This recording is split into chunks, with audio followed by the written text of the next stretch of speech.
or not me so much. I just consume occasionally, Uh, very occasionally. Listen, that's all that matters. That's all that matters.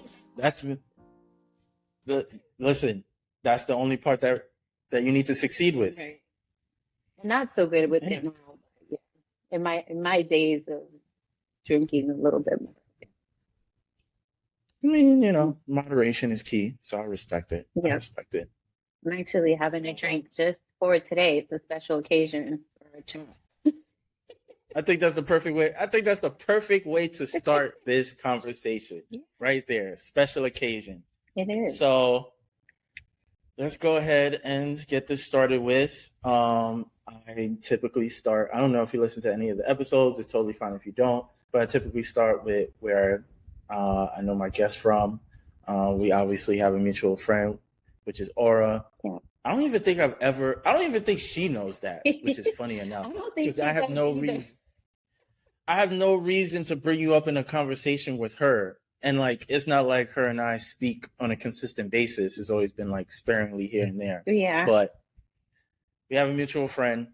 And we've been cool. It's probably been, I was thinking about this earlier. It's probably been at least a decade, which is nuts. Which is crazy. And yeah. Yeah. And if somebody was to gun to my head, revisit all the conversations you had, I was like, I don't know. We talk about nonsense, especially back then. In my 20s, I was just yapping for the sake of yapping. But Same. more so the last few years, I feel like our conversations have been more serious, more from a business perspective and my insight on certain things or assisting you, whatever stuff you have going on. And then and shout out to society you as a for whole. that. You've been Look at it. This is the nicest you've ever been to me. This is crazy. Just because I have you on a show, I need to have you on a show more often if you get a treat like this. I don't know. Listen, I'm always kind. Well, I'll let the listeners believe otherwise. But yes, so we're going on probably 10 years of being cool, being friends. So I always like to start after, confirming where we know each other. I like to start with the roots, the beginning. That's the essence of the show. People peeling back the layers from where they start. So I know you're originally from North Carolina, Yeah. but I don't think I've ever asked you what part of North Carolina. And I think thanks to, funny enough, given how much discourse has been about this particular rapper the last week. Yeah, it's interesting how over time, because of music and things of that nature, specific regions become more popular or you get more knowledge about those areas. So with that being said, yeah, I know you're originally from NC, but I have no idea what part of North Carolina you're from. So just not only answer that, but discuss a little bit about your life growing up in North Carolina. So yeah, I'm originally from Newburgh, North Carolina, which is a small town, and not the smallest town in North Carolina, but relatively small in terms of areas here. But that's about, for perspective or for people that are not familiar with Newburgh, it's close to Greenville, so it's on the eastern coastline of North Carolina, near water. And for Point, again, it's close to Greenville area. So if you're familiar with Greenville or Raleigh, it's about 2 hours from Raleigh, about 45 minutes-ish from Greenville. Okay. I forget where J. Cole's from. I want to say he's from Fayetteville. Okay. It's about, if I'm not mistaken, around 2 hours or so as well. Okay. So if it's not a small town, how many people do you think maybe live in that area? Honestly, I really don't know. I really don't know. It's funny because my mom still lives there, and I still have some other relatives there as well. But in going back and forth there, it's ironic because when I moved here, I used to always talk about New Bern or mention it in conversation, and people be like, when I'm out, what are you talking about? Oh, I've never heard of that part of North Carolina. And then there's been a couple of instances more recently, maybe over the last 5 or 6 years or so, where I've mentioned it sort of, in conversation to someone, and they're like, wait a second, did you say New Bern? And I'm like, yeah. They're like, oh my God, my dad just moved there and retired there or whatever. So I'd like to say that, my sort of understanding of what New Bern is and what New Bern is right now, two maybe very completely different things. Yeah. It seems to be growing and growing in the sense of becoming more of a popular retirement spot. So there's a little there for that, but I don't know how many people in my mind it's relatively small. But that has a lot to do with where I come from there, which I was raised in an area called Craven Terrace, which is a project in New Bern.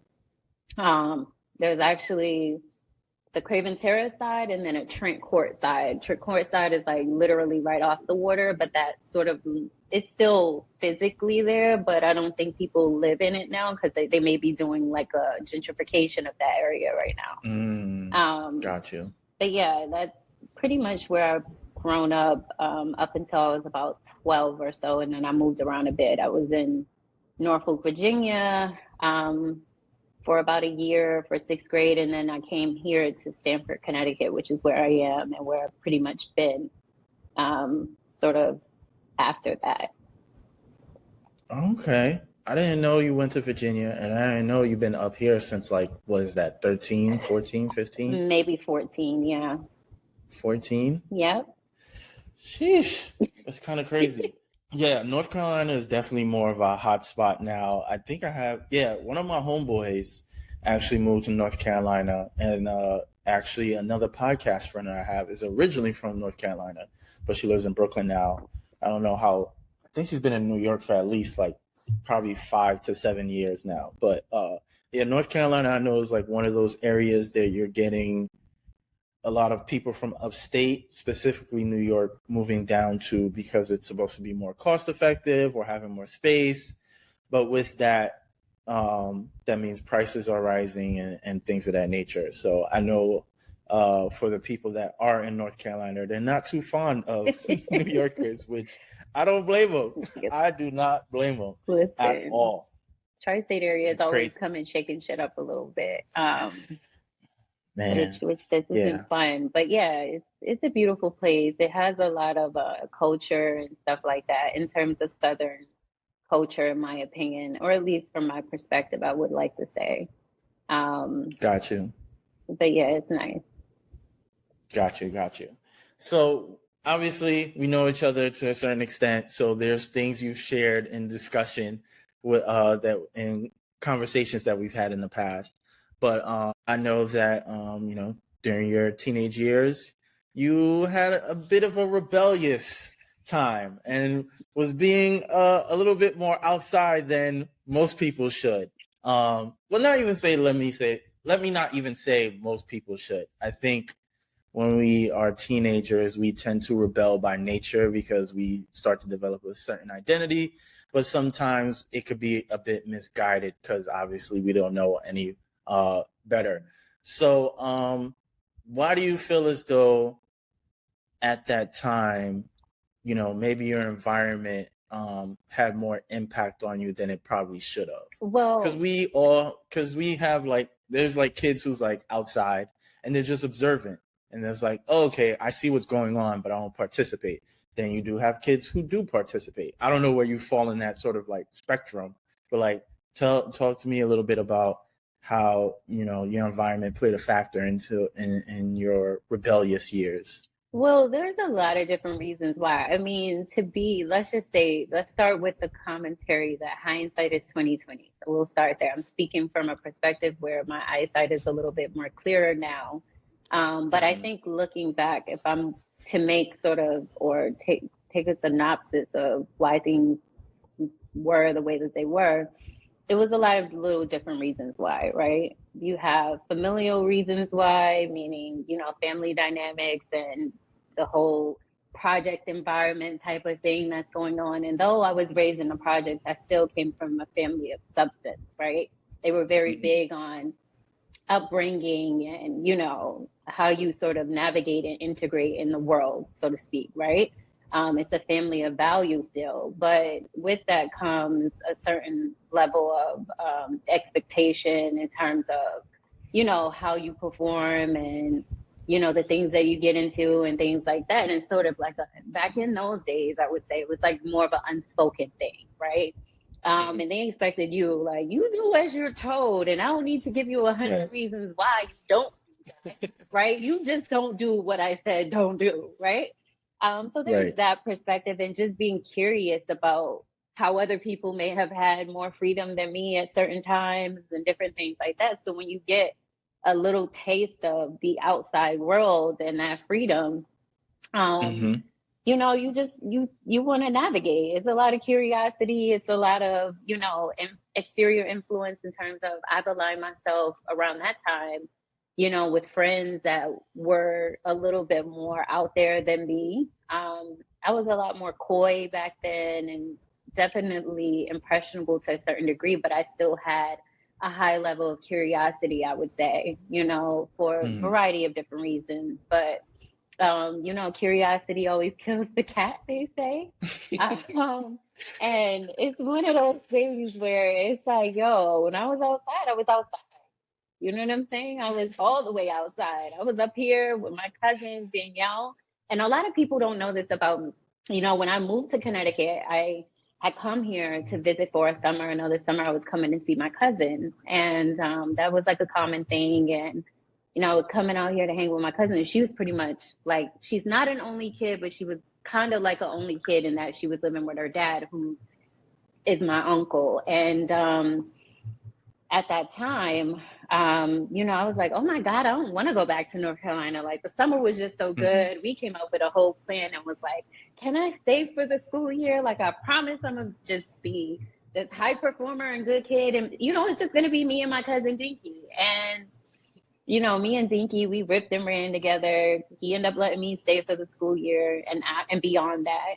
And it was good, but you know, she had already established her set of friends here. So I was sort of integrating myself into that whole dynamic for one, coming in Connecticut. And then, you know, the more comfortable you get over time, my second year here, now I'm making my own friends and I'm sort of doing my own thing. And we're a little bit older now and starting to go out using fake IDs, going to clubs. It was like a whole thing. Like, I don't know if people are familiar with like the Palladium in New Rochelle and club. I forget this other club that was there, but it was like a whole thing that was going on, you know, like us being high school kids and being outside, you know, outside in the sense of daily activities and things that we were getting into. And ultimately, that's what led me into conceiving my first child, which is my son Amari, who's right now 20.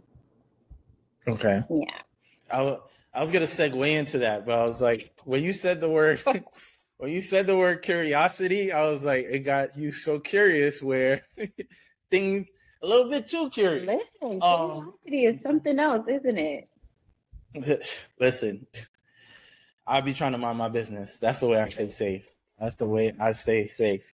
So as you mentioned, you know, you being outside a little bit and being adventurous, I should say, led to you being you know, I try to be respectful here. I try to be respectful on the show. This is why people say yes to me.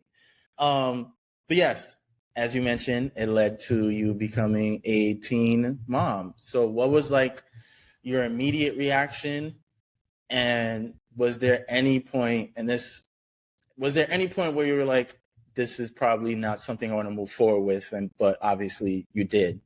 Yeah, you know, to be fair, and no disrespect to any woman that, you know, has a problem with abortion, but in that particular moment, my immediate response was like, oh my God, I'm pregnant. What am I going to tell my parents? What am I going to tell my uncle? I know he's highly disappointed, number one. I'm here under his care and now I'm pregnant, right? Right.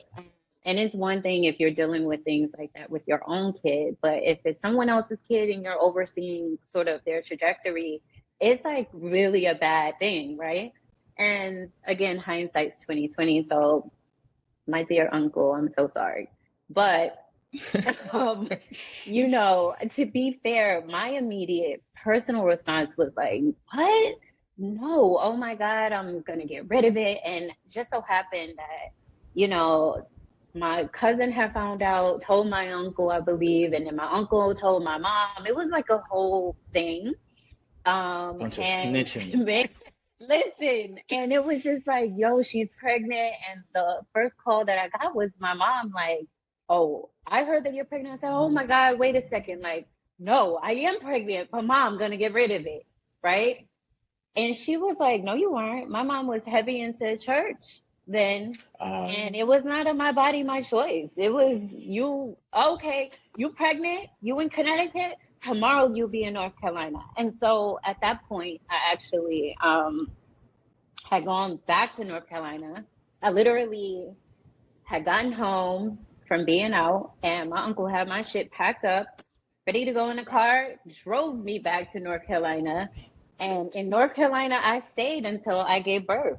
My mom was not having it. They weren't having it at all, actually. So to, you know, make the decision to not have my kid was not even a thing. It was wasn't even an option. Nope, it was not an option. And I'm blessed that that happened that way because, you know, of all the other things that we'll talk about, but there's always a reason, right? So there's that. Yeah. Let me ask you this, and you don't have to answer because it might be TMI, but I think it's at least important to address in some sort of capacity. Yeah. And maybe you were just saying this as a figure of speech as you was talking, and you may not have meant it literally, but you said when you found out, it was like, oh, how did this happen? Do you feel as though at that age you really didn't have the proper, I guess, education when it came to like sex? So it's like, I don't know if this still happens because I don't know any like young kids around that sort of like age, but I know for a long period of time there was like, oh yeah, like if you do X, Y, and Z, like you can't get pregnant, or you know, or even some now you still have like adults like don't use protection. It's like, oh, if you pull out, like you're safe. It's like you could still get someone pregnant off of pre-cum. So like, did you have any sort of awareness, or it was kind of like you're just a kid and you're just doing whatever and you're not even thinking that there are consequences to your actions? To be honest with you, I mean, we all know. I mean, the one thing that adults back then, if they told you nothing else, they told you have sex, you're going to end up pregnant or with a disease, right? Those were always the two things that would sort of put in your head the most. But when you're in it and you're operating from a space of, you know, just loosely and blindly. I blindly in the sense that people say a lot of shit and you don't think shit happens to you until it happens, right? There's always an exception to the rule, right? Or at least in our minds, our ego tells us, please, I know that you say that happens, but not necessarily to me, because it's a high level of arrogance when you are doing what you want to do and feel like you're getting away with it. You know what I'm saying? And so that's where it gets dangerous. And so when I say that, it's more like a figure of speech because, yeah, I don't know how it happened to me, right? Why would this happen to me? Out of all the people in the world. What things happen to me, right? All my friends are having sex, but they ended up pregnant like that. So it's more of that expression. Because, you know, I did have teaching. Now, the proper teaching, that's always subjective, but I had a high level understanding that when you engage in that type of act, bottom line is you are now opening yourself to this level of, you know, opportunity. So right, yeah. And I think that's why I asked. And I think another thing you mentioned is the education aspect. I don't know if millennial parents are like this. I feel like we've improved, but I know from like baby boomer generation, it's always don't do this, or my closest example is like my parents would tell me, oh, you need to save, but it's like, how do you save? There are methods to it. So it's like, oh yeah, if you have sex, you can end up pregnant. Okay, teach me how I prevent pregnancy. Correct. And also in the standpoint of schooling. Like, we don't necessarily have proper sexual education in school. Like, it should be a thing, in my opinion, across all 4 years, like constantly Put being in your face. reinforced versus like, oh, here's this video from this one course that you've taken in freshman year and you never see it again. And now you're dealing with peer pressure for the other 3 years. Like, that's how things like that tend to happen. Yeah, and it's also more about, at least with me and my experience, and this is sort of harder to navigate. I'm a more open format parent, but that also has its negative, things that may come along with that. But I will say, not to get too far off topic, that I think is also not only teaching us about the negative things that can come from that, but also having us learn how to embrace the positive, or at least understanding what might feel positive in terms of, sex and that whole interaction right there, because a lot of things get misconstrued, right? You feel like, Right. well, when you're doing it, if you don't catch a disease or you don't have a kid right away and be faced with those realities, it's like, oh, everything that's right, because they're only speaking about the negative side of it. I think having kids speak more to them about body positivity and those feelings and how to navigate that is even more so important, because then you can understand how to better navigate the negative side of it, right? But there's no real teaching behind that. And, that's one of the things I'm sort of conscious of in my own parent experience when it comes to my kids, right?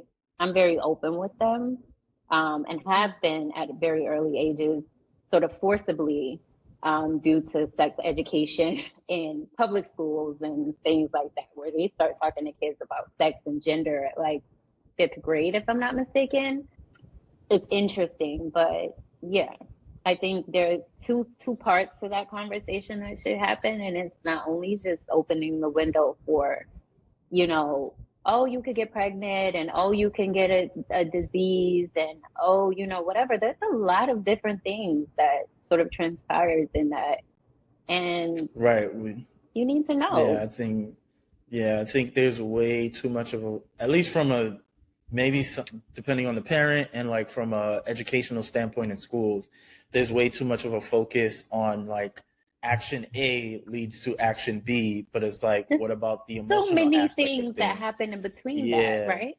There's the right. Before you emotional even get to tie that point. and connection and codependency that happens there. How do you navigate that? What do you talk to your kids about things like that? Because those things usually show up right before pregnancy and Mm-hmm. STD and stuff like STI, things like that. I mean, if you can sort of get a handle on that, then I think it will probably help kids avoid teen pregnancy and, all these Right. It's other things. almost, yeah, it's like a domino effect. If you are properly talking about it from like an emotional standpoint of like having an understanding of your feelings and being able to identify the peer pressure, that person or that child would hopefully be able to make the proper decisions when they're faced in that scenario of Right. like, I don't feel right. Like, yeah, I like you as a person or I like you as a boyfriend or girlfriend or whatever, but I'm not ready for that For next that step. next step. But you have no way to sort of cipher through those thoughts or those emotions because it's not really talked about. So when you feel them in totality. You know what I'm saying? Like, you Mm-hmm. don't get to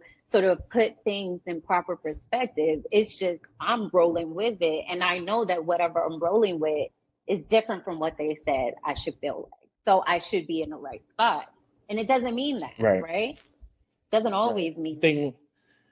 I think one of the most eye-opening things I discovered was how many women, their first time wasn't necessarily consensual. It was No. more so like, I like this guy. He's kind of forcing himself on me. I don't want him to feel like I'm weird or I'm a prude or standoffish. So I gave So in. you And then, cave in. And that's like, right, again, body positivity, body, freaking confidence. You don't know how to say no and still feel confident in your emotions or even their emotions for you, because there's a whole conversation, in terms of a teaching that never happened there. So it's a disconnect. You feel like, well, I must be doing I gotta do this in order to keep this way, right? Dynamic. Yeah. Yep. And that's not necessarily true. I mean, you learn that sort of the hard way, but Yeah. No, I think I like having that conversation, even though I have no idea if kids listen to this at all. They probably don't.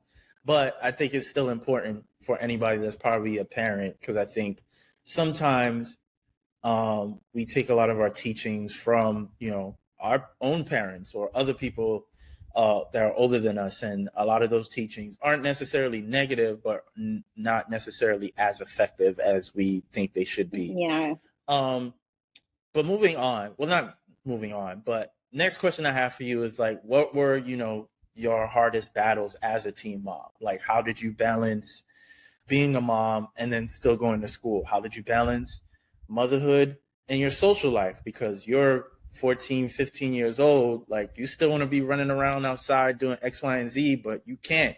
Like, while all your friends is like, oh, we're going to the skating rink, or we're going to this club, we're going to that club, it's like, I gotta watch my baby. Yeah, that was a real thing.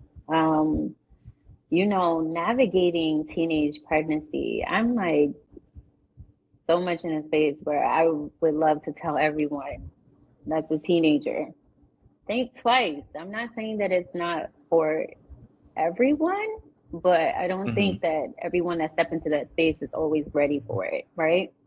And there's some people that do really well with that, but no, it's difficult. And difficult in the Mm-hmm. sense that you're growing up with your kid, right? You're learning as they're learning.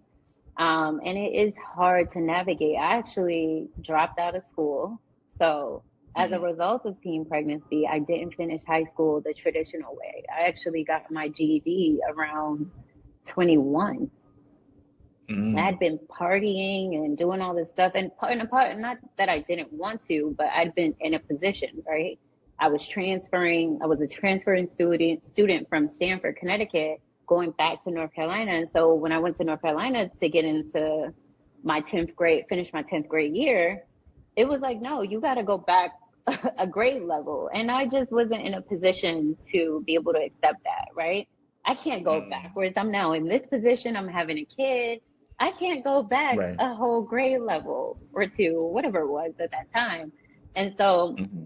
you know, in having multiple conversations, my mom wasn't really happy with that, but I was just like, I don't want to do it. If I have to go backwards, I need to figure out another way. Because at this time, now I'm thinking like, whoa, how do I get, to a more mature spot and stay on the proper trajectory in this situation? And ironically, I sort of ended up, losing a lot of years after that in terms of like working and doing other things, having to be sort of fixated on other priorities rather than immediately focusing back on being in school. But yeah, I dropped out of high school as a result. And socially, I had no social life at that particular time for a long time. I think from like 16 up to, and it wasn't too long, but even when I was sort of getting back to being more social and outside, which was around like 17, not even like more like 18, 19,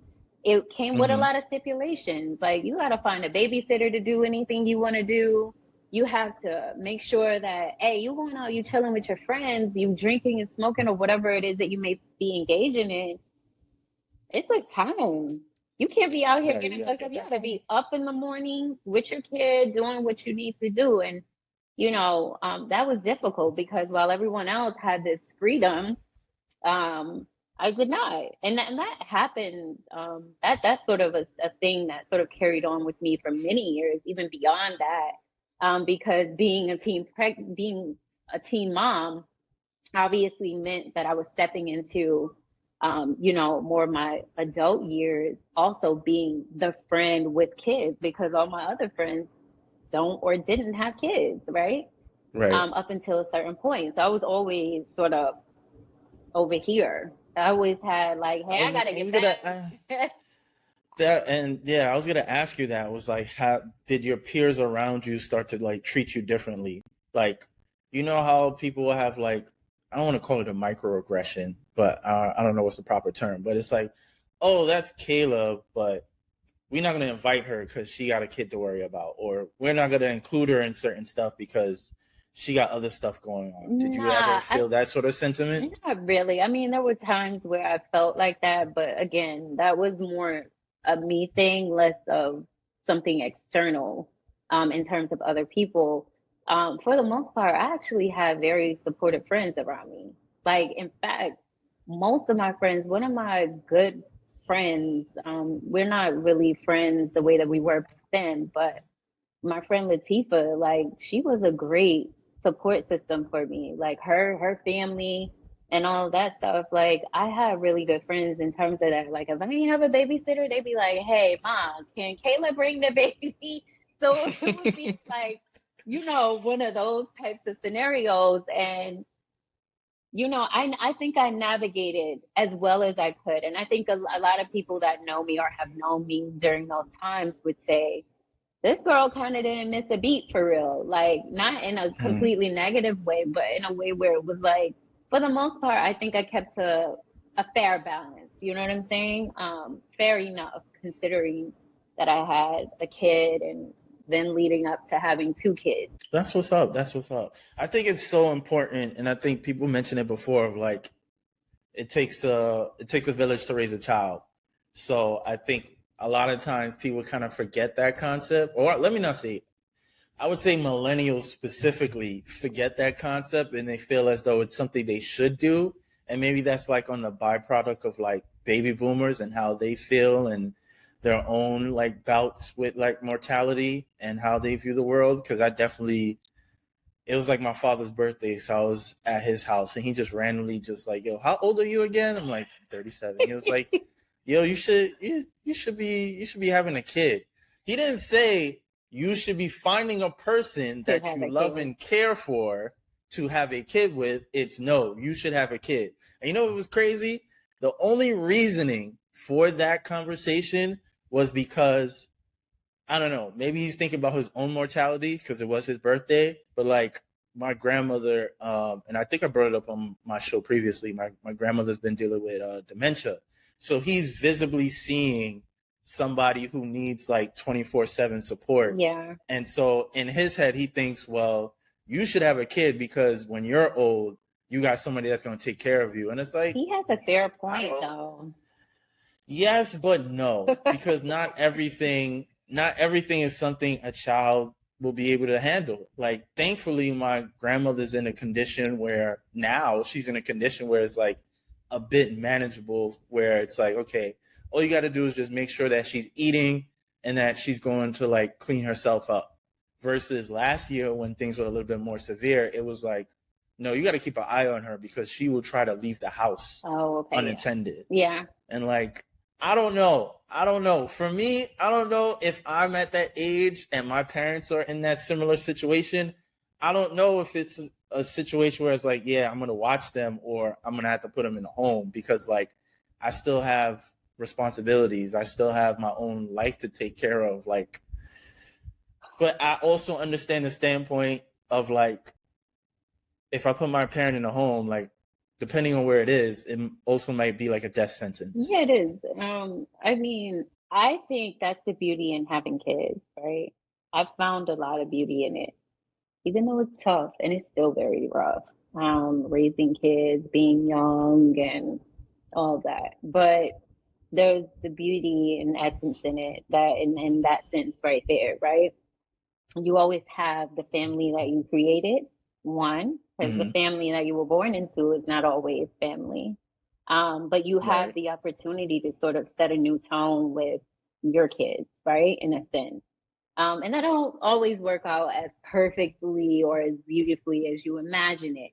However, it has its ebbs and its flows, and I tend to find more beauty in it still, despite, my indifference with certain things in that way. Mm-hmm. Because thinking forwardly, right? I have a 20-year-old son. I'm 37 years old. He'll be 21 this year.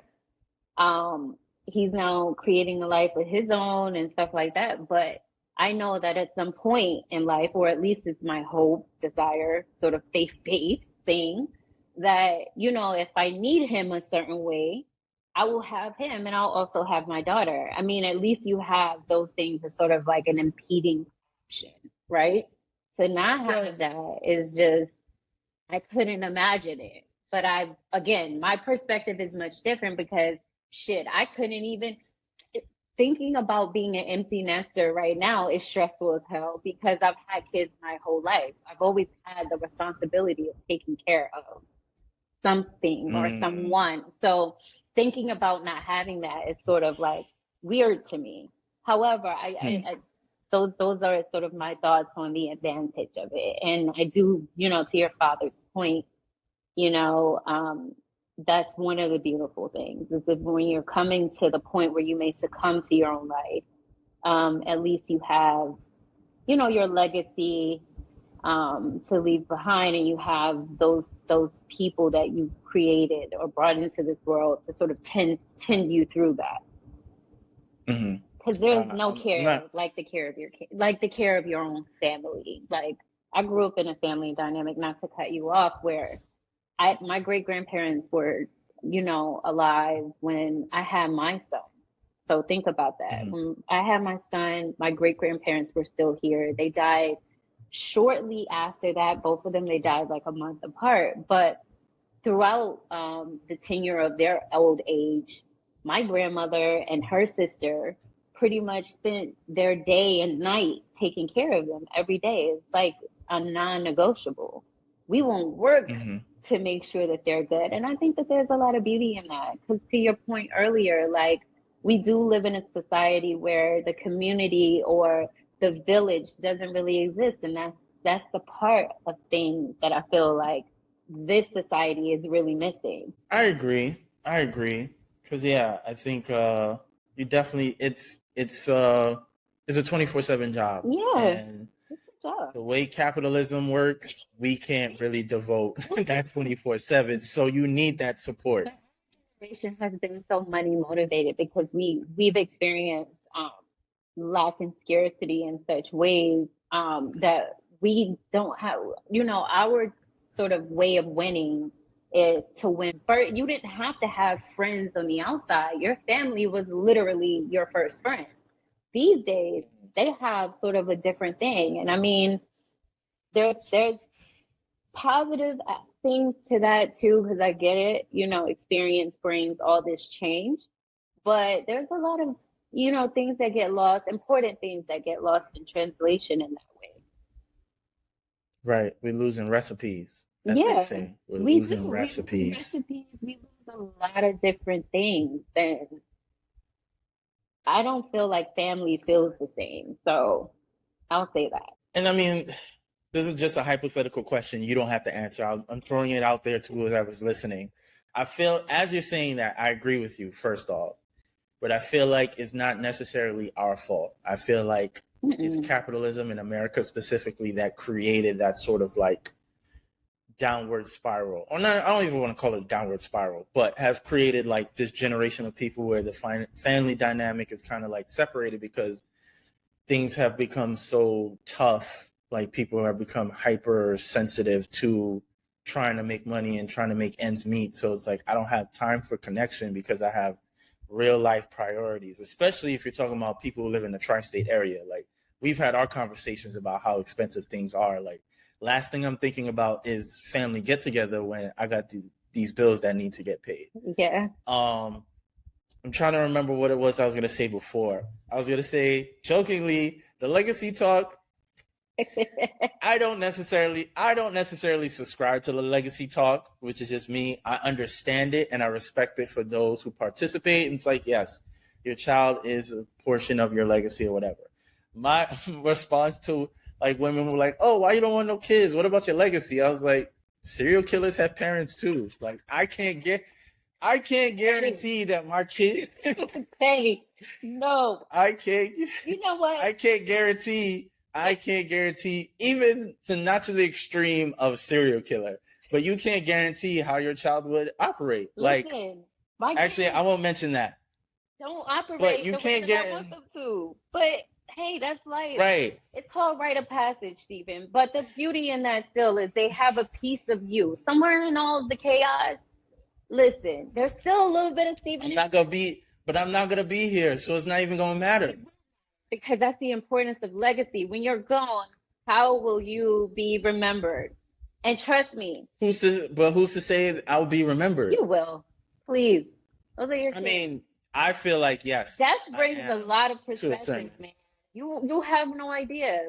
I say yes. That, but death brings a lot of perspective. You know, the closing of things is really a rebirth of other things. And you might not think that you're instilling things in your kids in a moment, but there's always an awakening that happens. It happened with me. And I like to say that whether people fully embrace or acknowledge that or not, it happens quite often. Like people, I was a kid that didn't always get it. You know what I'm saying? I didn't always understand.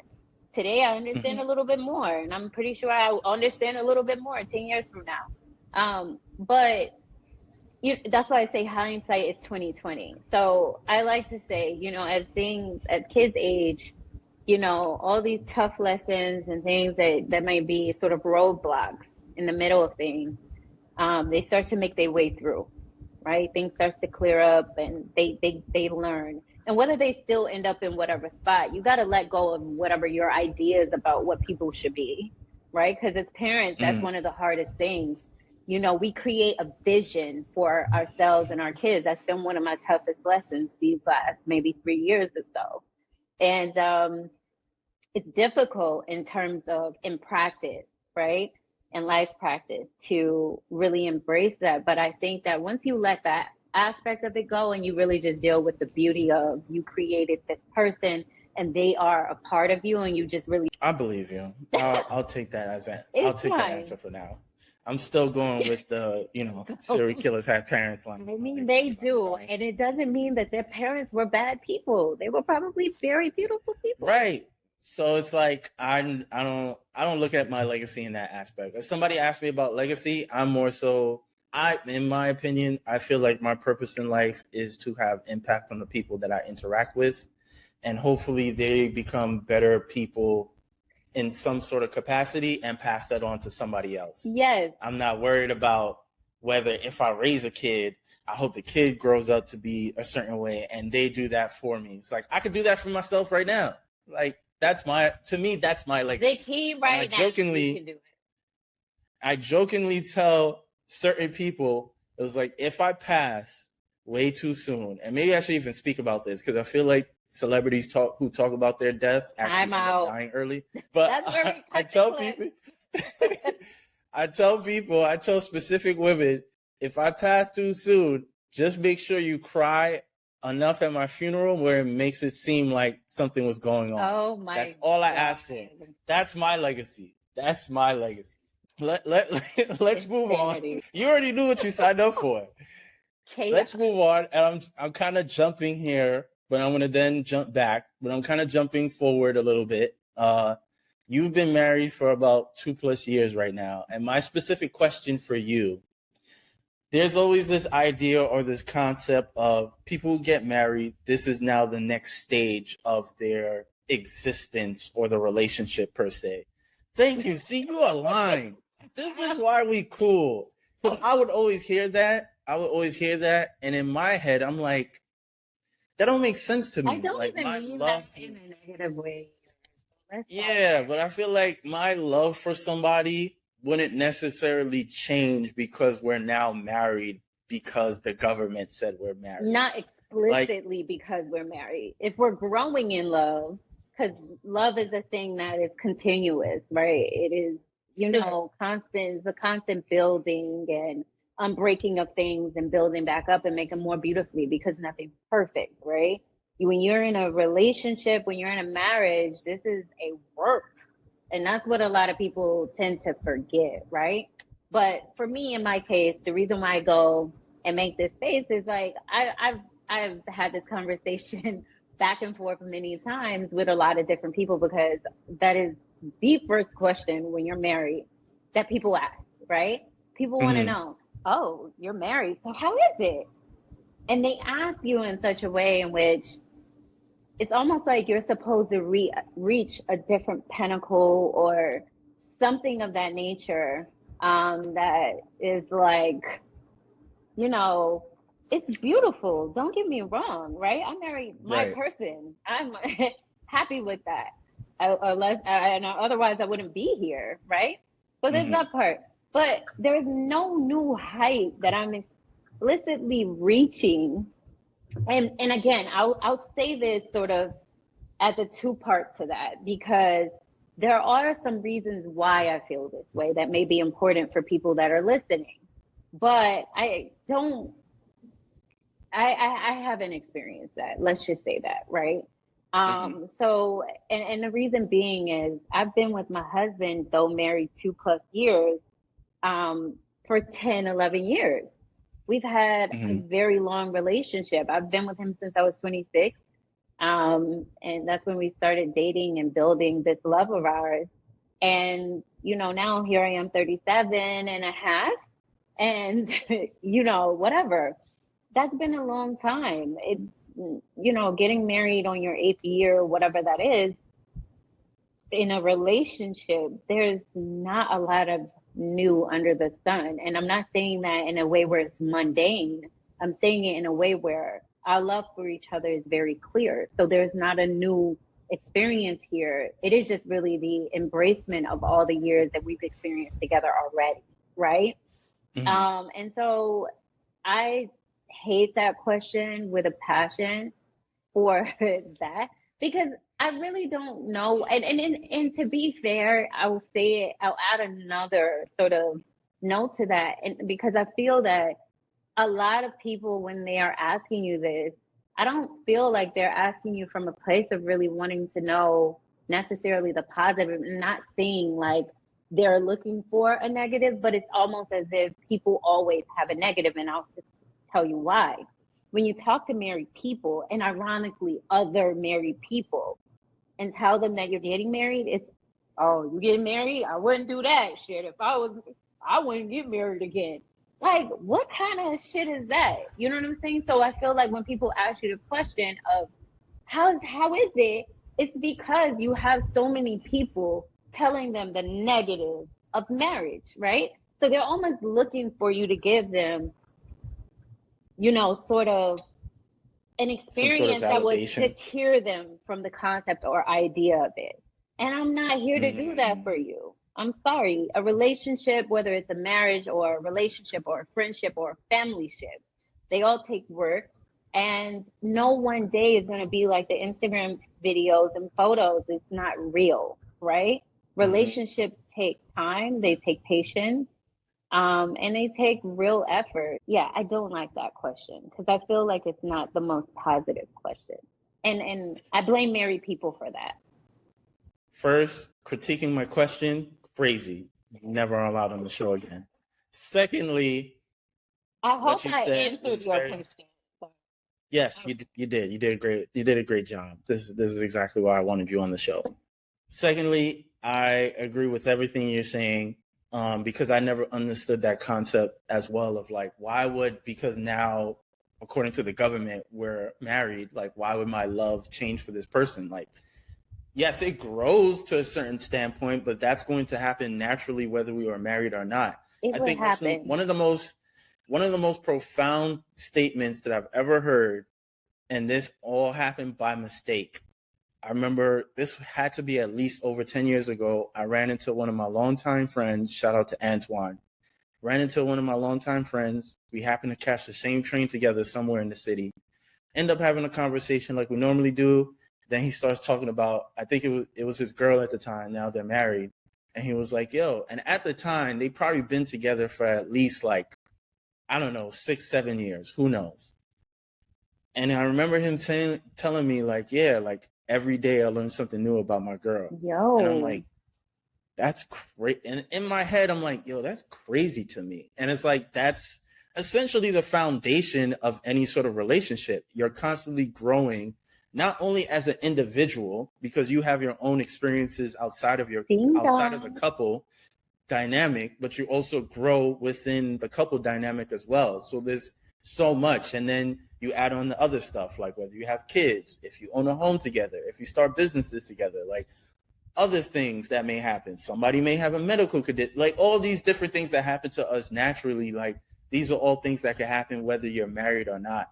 And then the last point about, a lot of the negative talk coming from married couples, I feel as though those are people who didn't understand how important a healthy relationship is. So they got married under the pretense of other stuff. It's, oh, we had a kid at a young age, I guess I'm supposed to marry you. Or, oh, something else may have happened, I guess you've been nagging me about this, so I guess I'm going to pop the question. Yeah. Versus, do you actually genuinely like this person? Yeah, or time. Do you actually genuinely love them? Yeah. Right. Do you genuinely love this person? Like, would you do this under any circumstance? Forget whatever the circumstance you feel like you should do it. Are you doing this under the right circumstances? Is this something that you wake up and feel like, yes, I want to spend the rest of my life with this person?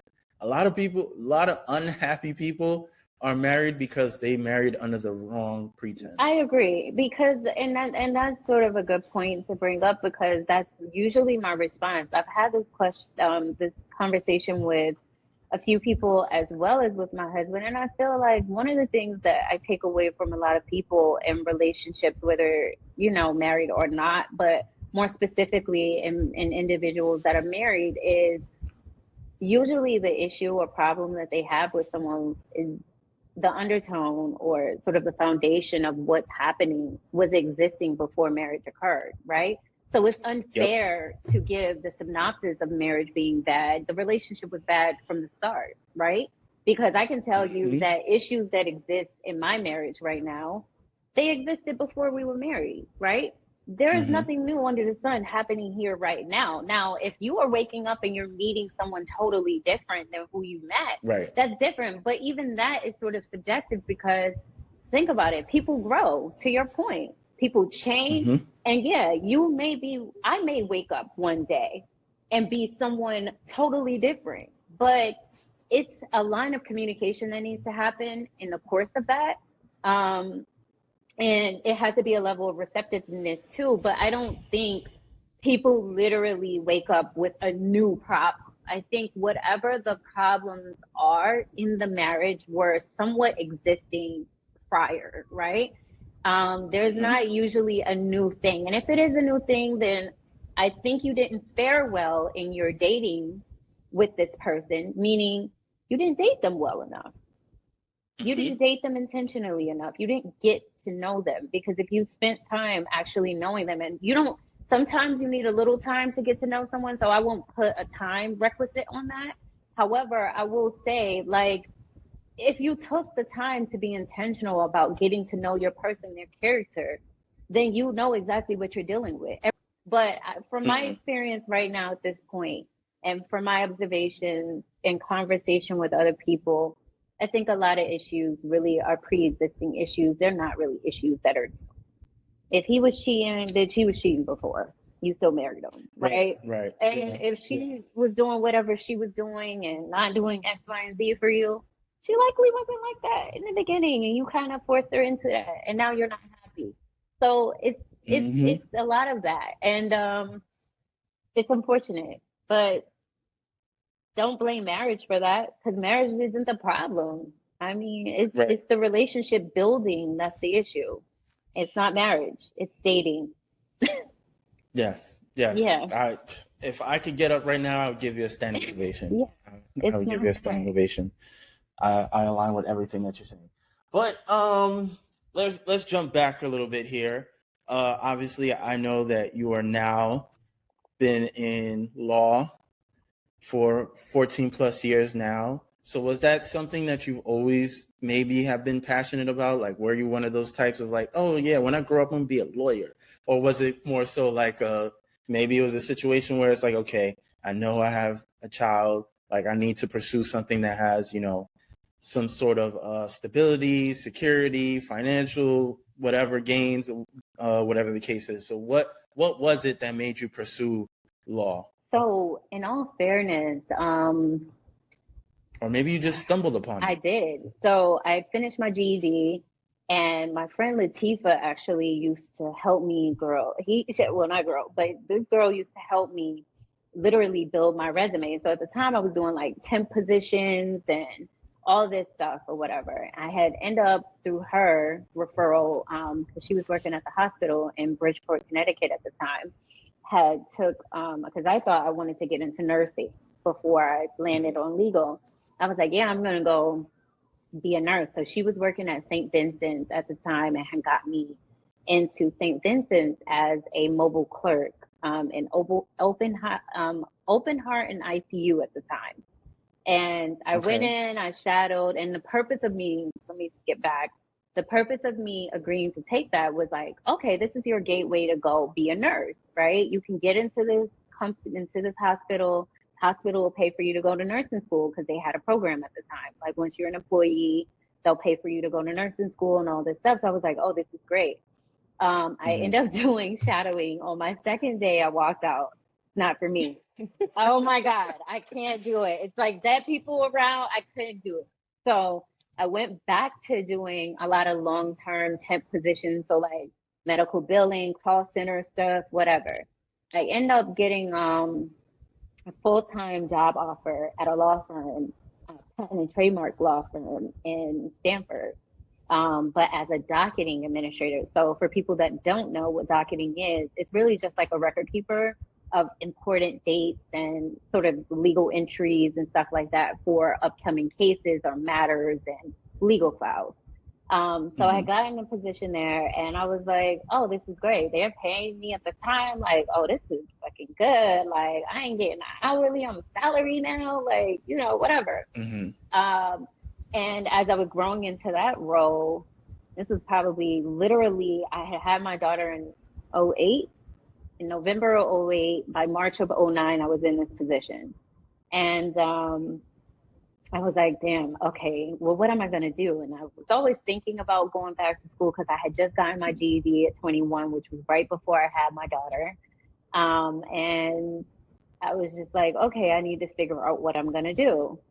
Ironically, before I even went to college, I ended up maybe 2012 or 2011 doing, maybe even before that, because I think I was finished in like 2011 or so. But I ended up doing a paralegal, ABA certified paralegal course at Pace University in White Plains. And that really was the start of my legal tenure, so to speak. I mean, becoming a docketing administrator at the Patent and Trademark Law Office, yes, but that really was a jump start when I did that program, because now I was like super interested. Like, oh, I'm ready to grow in legal. What I was doing, I was very interested in, and I'm watching everyone around. I'm like, okay, I could be a paralegal. I can do that. Like, this seems interesting enough to me. So it was like a grown interest. Like, I literally stumbled upon it through this sort of data entry type of job, which led me here now. And I am corporate paralegal. So I'm no longer in patent and trademark stuff. I've gotten into corporate law a little while after that, which is, I love it. Like if I end up going to law school, I'm gonna either be a corporate attorney or a mergers and acquisition, which is sort of along the same lines, but a M&A or something like that. Mergers and acquisitions and stuff like that.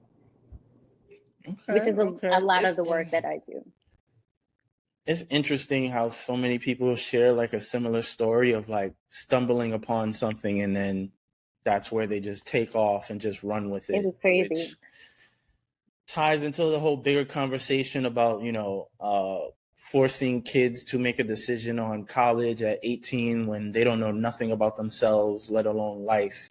And now, you're forced to pay all these expensive student loans and you're not even in the field of study that you went to school for. But that's another conversation for another time. Yeah.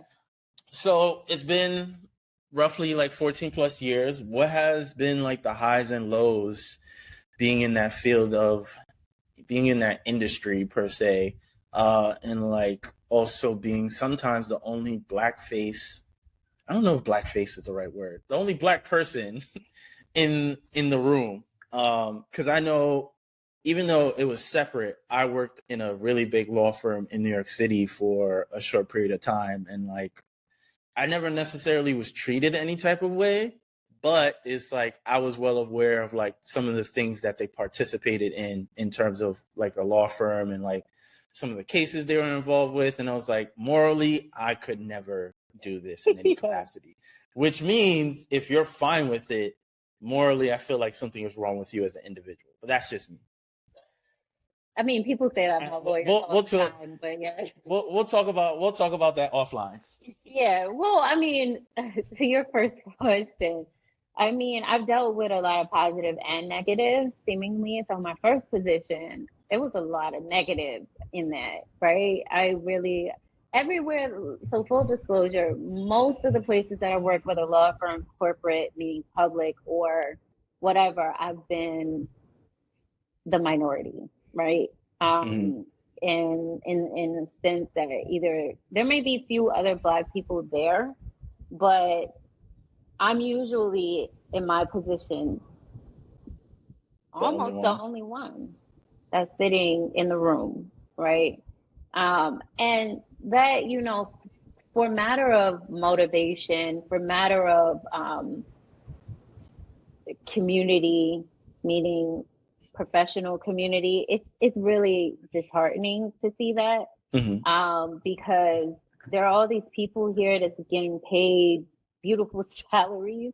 I may be one of them, but at the same time, you know, to not see enough people sitting across from you that look and can relate to you in a certain manner, it's not that rewarding, I would say, right? For me, I would like relatability. And especially, I mean, I've been, I guess, blessed enough to be in a space where, in certain spaces where women, although they don't look like me, still stand on the fact that they are women, and sort of lead with that, right? However, you know, there still is that thing where I read the scripts and see, you know, what the hiring looks like and stuff like that. And when you realize, like, on paper, there's just not enough of you in here. It just is one of those things that just isn't that comfortable, right? It's uncomfortable because there's a lot of people that they can relate to in these spaces, but not enough that you can, right? And then when it sucks because there's a whole conversation we can have about that sort of separately, but the positives have been, you know, I've been in high demand, so to speak, right? I've positioned myself well enough, despite whatever hurdles I've had in going to school late and going to college late and whatever. I've positioned myself and been very intentional about experience, alignment, and things of that nature. And God has literally guided me to the placement of which I am right now, right? So in that sense, it's been beautiful, right? It worked out for me and worked out like top tier. I have zero complaints about that. But if I'm to look around me, and say that, look around some of the experiences that I've had in terms of whatever, and I haven't had many negative encounters with people that I work with, which has been also yet another beautiful thing. But I also realize that I am a certain personality type, and that may work for me, but may not work for a lot of other people. But I've learned certain skill sets in terms of how to navigate certain spaces just due to my experience and my, you know, the trials and tribulations of things that I've gone through, right? So I'll say that. But in terms of the career itself, it's been good. Now, I have little things, such as the thing that we just mentioned, as being one of the things that if I would like to see something happen differently, I would like to see more people that look like me in that space. No, that makes sense. No, that makes sense. A lot of sense, because I also feel the same way. Because even though it's different, I remember previously I used to work in a tech company, and I definitely felt like a level of uneasiness during like the interview process. And I gotta get him on the podcast too. I always give credit to one of my former coworkers, because he was the first person to like make me feel comfortable. Because even though he's Hispanic, he made me feel like, okay, they do hire people that look like me or have a similar background. Otherwise, it was just nothing but white people. And I was like, am I ready to be in that space of like dealing with, you know, certain type of behaviors or expectations, whatever the case is. But I will mention, before I ask the next question, I'll mention the one thing about the law firm, and I'll never forget this. Mind you, I think they only dealt with like corporate sort of issues, because I feel like they would be only involved with like big companies that are suing other big companies, whatever. So at the time I was working in like print production. So like printing out all the paperwork for all their cases and whatever the case is. Some of the lawyers or attorneys I was cool with. Some of them is like, I'll just do the work, and like that's the most we have to talk. Like we don't need to have any sort of engagement in that capacity. There was this one guy, nobody liked him because his office was like a complete mess. Like you walk into his office, it's papers everywhere. No way in hell did he get his done work on time, because it's just documents all over the place. So he comes, I forget, he came into the print production room to drop off something that he needed to get produced or whatever. And then I think this is around the time, and like the room is like, how can I say this? Like it's a closed off room, but there's like a partition. So like you could easily hear the dialogue that happens in the room. And I don't remember what like real life event was happening, but it was more, I'm sure it was like some sort of social justice sort of thing that was happening. Like somebody probably an officer probably killed somebody, a black person unarmed. So I think we were talking about it, and I guess he heard us, and out of nowhere, mind you, never talked to this guy ever outside of how many copies do you need? When do you need to buy? Whatever. Out of nowhere, he's like, oh yeah, like I'm wondering, no, matter of fact, I'll say the law office and I'll just bleep it out. And he was like, oh yeah, like if the police were to ask O'Melveny and Myers to represent them, like we'll represent them with no issue. And I'm like, you're telling a bunch of black people that you would happily represent the officers that just killed somebody? Like, what the fuck is going on here? Like, and I'm not cool with you in any capacity. So yeah, ever since then, I feel some type of way about. Yeah, I mean those, and especially in law firms. I'm not big on law firms. I've worked in law firms, hedge funds, and corporate. And I'm not big on the law firm environment. It's not the worst thing in the world. It's not my favorite. You do get, and legal in general, a lot of people can probably agree to this. As a paralegal, you have to literally learn how to navigate, especially when you have multiple lawyers that you assist, which I do. I've always, where you got to get acquainted with those personality types and know how to deal with them and or not deal with them on certain things. But that's one of, like, with what you just mentioned, like that type of scenario, that's been one of my issues with, particularly when I was in the hedge fund environment, for one, is like a rich boys club, right? Mm-hmm. Rich white guy boys club. So let's just start there. It's male dominated. Women are, sort of at the bottom of the totem pole there, and not to miss the rich part, right? So there's a lot of different things happening there. In terms of entitlement and just certain things, and also sort of a reality thing, right? They deal with a different level of reality than a lot of people. And so there's a lot of things that are often said in those. And I've been privy to being in some environments where it's kind of like, let me say something and kiki about it to sort of brush off the inappropriateness. You sort of left to sit with that sort of independently, and that's uncomfortable. Yeah. So. Yeah. I could definitely imagine if I was more so in their space more often and here. I mean, I'm sure I could probably recall other like crazy stories over there, but let me not put more attention on myself. Yeah. Yeah. So with that being said, your 14-year career and I'm sure, well, maybe, I don't know, maybe you haven't. Have you ever had moments where you've had doubt or imposter syndrome, like understanding where you come from, to now you're in those sorts of spaces, and like, especially as sometimes you're the only person that's there. So it's like, I could imagine you probably putting pressure on yourself as like, oh, I can't mess this up because they don't even typically allow people that look like me in these spaces. So have you ever had those moments of like doubt or actually, imposter syndrome? when I started the hedge fund, I felt, so you can probably ask one of my good friends, Leah. I think between me talking to her and my husband, I was like, I think when I first started, I was like, yo, for one, as a minority woman stepping into this space and getting paid certain salaries, you feel like you have to really sit with yourself, because you think like, oh, I'm not saying that you don't think that you're worthy of it, but when you really get to a certain point and you get there, you're like, oh shit, I got to do something different because they're paying me X, Y, and Z now, right? It makes you a little uncomfortable.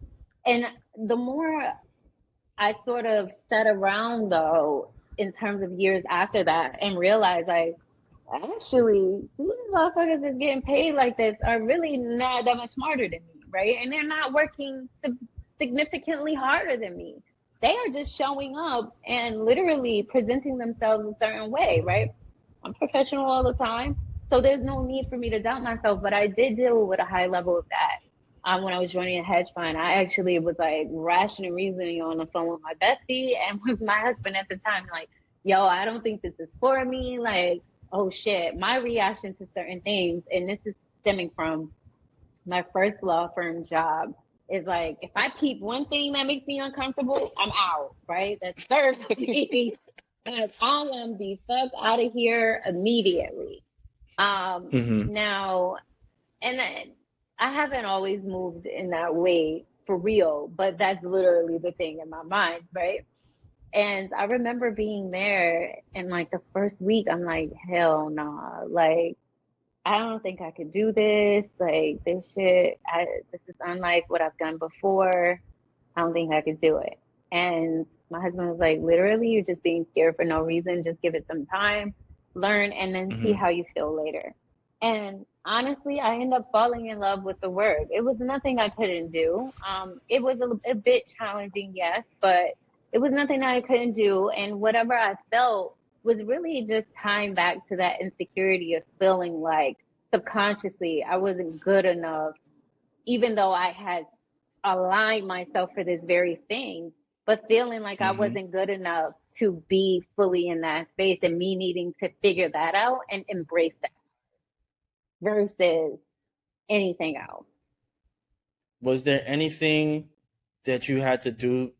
Was there anything that you did specifically that helped you reach that sort of mental state? Or was it like over time, it's like the more you work, the more you got comfortable, the more it's like, okay, I could just be myself. I don't really got to go above and beyond. I've done the work, so I earned this salary. I've earned this position. Like, I don't need to go above. Like, all I got to do is just show up, and they hired me for a reason. You stand on principles, right? When you do anything, if you have integrity, just stand on integrity, right?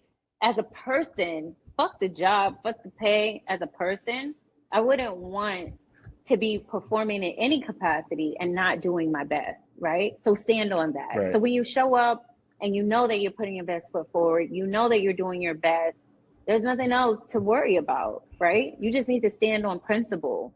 And it comes back to really having like foundation with yourself. Yeah, you can be professional. Going above and beyond is in my repertoire, so to speak, right? I would do that if that is what is called to be done in a specific moment. Now, doing that for reasons outside of that, no, right? Meaning to ask kids or whatever. No, if it's a job that needs to be done, that's in my cards to do. That's just me as a person. That has nothing to do with whatever. Stand on that, because there's really, trying to show up and get involved with all the corporate stepping and alignment and all that stuff. I never really got involved with that much. I'm when I show up, I'm nice, right? I'm approachable. I'm professional. I do my job, and I do it as well as I can, right? And I leave. And that served me. But there are other people that play other corporate games. I don't really play those. But I just come and I do what I do. That's it. And that's what I got back to in terms of the mindset with that. I don't need to show up and try to navigate this way or do this. Yeah, you have to learn people in order to learn how to work with them or for them. So Mm-hmm. that's a given, right? I'm not saying that I completely ignored sort of the silent, ways in which you must align yourself or position yourself that way, because you have to learn people in order to be successful at anything, right? There's a study that has to happen. So yeah, I did my job. I figured out the personality types and what they needed from me, right? That's always a question that I asked in interviews, and so I went back to that. Okay, what do you need from me to feel supported by me, right? That's my job. And then after that, that's it. Okay, can I support you? Yes. And if it's something that I feel like I can't do, I got to communicate that back to you. But I really just went back to sort of my core principles and mostly like the things that I just mentioned. Yo, round of applause. I I know. No, this round of applause is for me. I know some pretty amazing people. You're just dropping gems. You're just dropping gems. Like, essentially, all you're saying is like you live your truth, and everything will work out according to plan. Listen, and if it doesn't work out, it wasn't intended for you.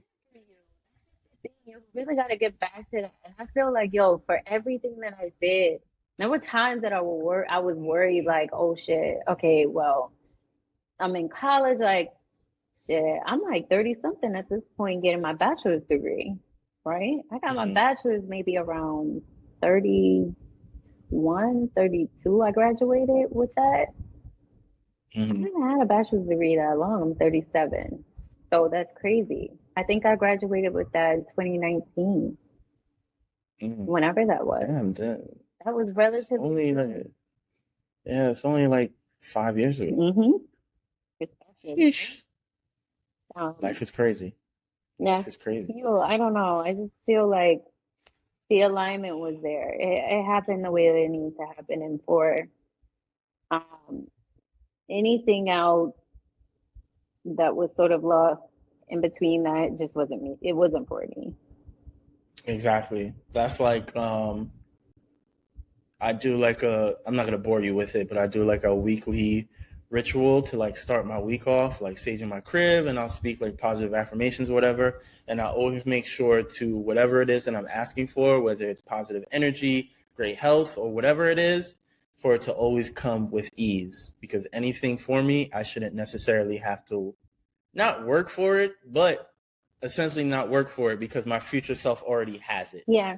And so if it's meant for me, it will come to me naturally, the same way other aspects of my life have come naturally, and not having to break my back or like do things so extremely outside of what I'm used to in order to get something. Because I feel like sometimes people do that, and then when they get it, it's like, wait, this isn't what I was expecting. Yeah. And it was like, well, it probably wasn't meant for you, but you told yourself otherwise. Listen, we're having a high level conversation, but there's a much deeper conversation that could take place. And I'll just say this, sort of keep it high level. God has really, and I don't know if you say faith in that way, but God has really had his hand on me, because from where it started to where it's at right now, there is like, I couldn't really, and I'm nowhere in terms of where I want to be, right? But just acknowledging the growth from point A to now this midpoint here, it's been tremendous. And I can't say that I've always had it all figured out or none of that, but he has literally, when I was on my knees praying and crying and doing all this stuff and confused and trying to figure things out, the doors were always opening. That's all I gotta say. They were opening. Pouring. I feel you. I be feeling you. I be telling my therapist that all the time. I'll be like, she'll be like, oh, why you ain't do this? Or why something happened like that? And I'll be like, you know what? The universe works in my favor. Ooh. If it was supposed to happen, it was going to happen. If it's not supposed to happen, the universe is just telling me I'm not supposed to do it. Listen. So whether it was a chore or not even a chore, errand or a task, and it's like, you know what? You wasn't supposed to do that right now. You were whatever we else can't you was even say focused on. universe. We got to give it back to where it comes, which is our source, right? I don't know if that's your whatever, but for me, yeah, my source is amazing in that way. Yeah. And then my source been looking out for me since 1987 because I've basically been doing whatever it is I want, and it's kind of worked out. Listen, it worked out. There was definitely some hurdles.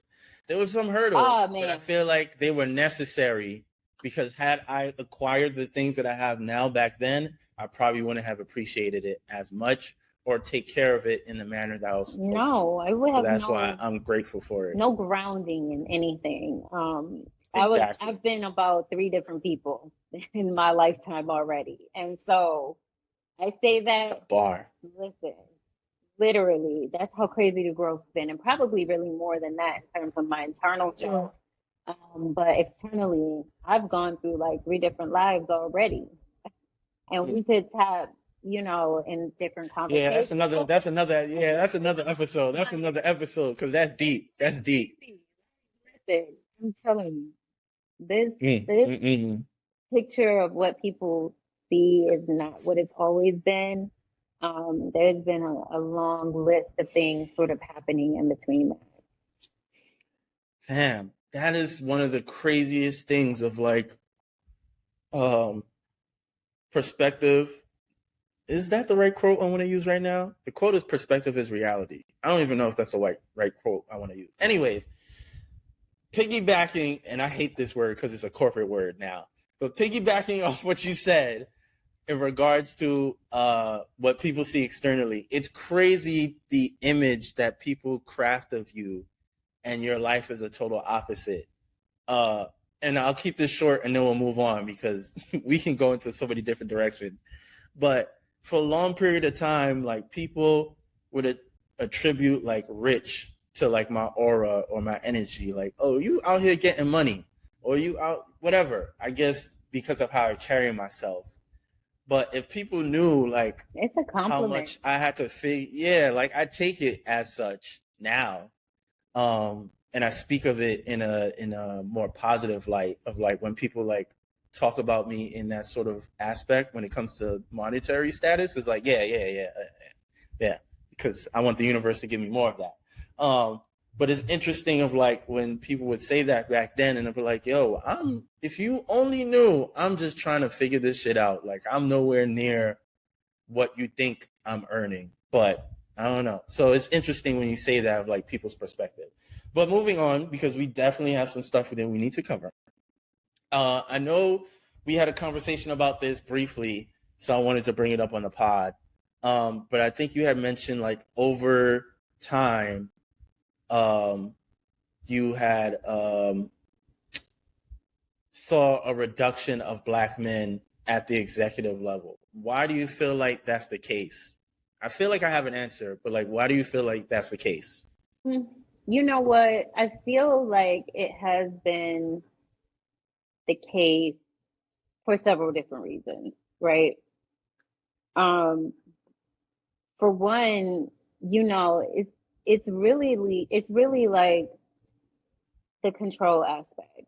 Black men have so much, especially men that really are men, right? They're walking in there, they have a certain level of respect that they require, things like that. These people, when they're seeing that, I just feel like they don't know how to handle it, number one, right? And so it's really a taking of power. It's interesting because I think I said to you in another conversation or like one of our other conversations that it's funny because I see jobs now and in my observation of people's experience with interviewing where they'd almost hire a Black woman before they hire a Black male. Why do you think that is? Especially in like executive level. When you get to wanting to say that we have minorities here, well, look around you. How many male minorities that you see in high positions? Not many anymore. It used to be a thing like back in the days. And I can't really put a finger totally on why, but systematically, I feel like there's always been an agenda to really minimize the Black man, right? And and they've done it so well corporate wise. Corporate America, you don't see a lot of Black men in C-suite. Mm-hmm. At least I haven't, and I could be wrong. So for those listening, don't shoot me. Yeah, right. But yeah, we're not an expert. Yeah, I'm not experts in this, but from my own experience and from the places that I've been in, I just don't see that. Right. I don't see it anymore. I know there was time periods where I did see it, and it's hard for me to tell 100% why, but I can just really go back and attribute it to there's a high level desire to really minimize the Black man. And the one way to do it is money is power for men. You can't be a protector, provider, and all of these things if you're not in position to do that. And when you see Black men nowadays in society and dating and some of the things that women talk about, they're not protecting and providing. They're looking for women, and there's all this conversation, and all these women are looking for men that can provide certain lifestyles. But when you think about it, like, how many Black men are making over 6 figures now? We can roll out the fucking numbers because it's not a lot. It's more Right. Black women in that space than Black men to date, right? And that's a real problem. They've made women the head of the Black household. And it's, again, just another attack on the Black family dynamic, in my opinion, right? Mm-hmm. It really is an attack on that. And people don't understand how systematically deep this shit runs. Like, it goes very deep. It's bigger than niggas don't want to. A lot of niggas can't.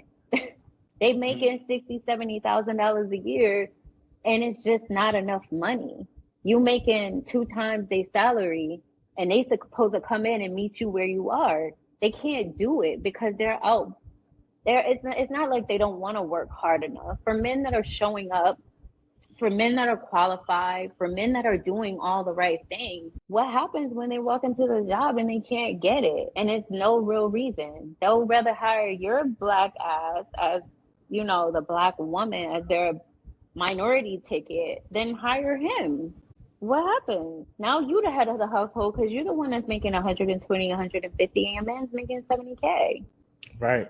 Yeah. And then a lot of men with that, their ego is fragile, so they wouldn't even be able to be with somebody who is the primary breadwinner in the household. I mean, and that's a different conversation. I think that takes a lot of understanding. It takes for y'all to come to the table of understanding, right? It's okay if you make more than your man, but he has to be willing and open to really be receptive to that. And y'all, like, and I'm only really speaking for people that are like really dealing with a high level of emotional intelligence here and really dating for a lifetime versus dating just to be dating. Now, if you're dating, just may not be for you, but for people that are in dating intentionally and planning a lifelong journey together, maybe that's the game y'all got to play to get around certain things, because it's all a game out here, right? If he can't do it, then maybe you have to, if that's the seat that's going to be given, right? But I just find, and I'm not saying that they can't do it, I just see that it's become significantly more difficult. I just feel like, and I don't know if that's happening consciously or subconsciously, but it's happening. I think it's both. I think it's definitely a subconscious thing at times. Yeah. Because I forgot who told me this, but it's like a hiring manager is probably more than likely going to hire somebody that they can relate to. Yeah.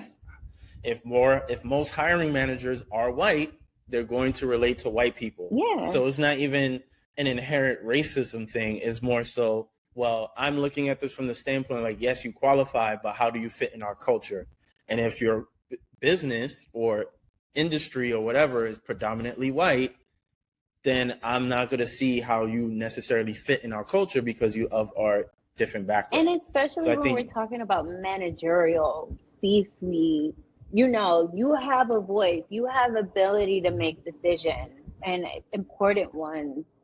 Yeah, right. They are definitely thinking, I don't know if I want to do that. And it's sad. Yeah, it's unfortunate. And another thing I read, and I think I read somewhere else, and I think I know the reasoning for it, but I read somewhere else that even if, let's take race out of it, when you're looking at the numbers, more Black women are actually finishing school and getting those degrees to qualify for those positions in comparison to Black men. And I think the reason why, and I have no information to back this up, but I think the reason why is because the materialistic, capitalistic aspect in our community of like you were talking about, you want to date somebody who's a high earner or whatever. This thing has went from, oh, when I grow up and be able to get that, then cool, to now you got like kids that's in high school that want designer stuff. So how do you expect those people or those young boys who are now going into college, or some of them just skip out on college? This is why you have all these scammers out here, because it's like, how do I get more money fast?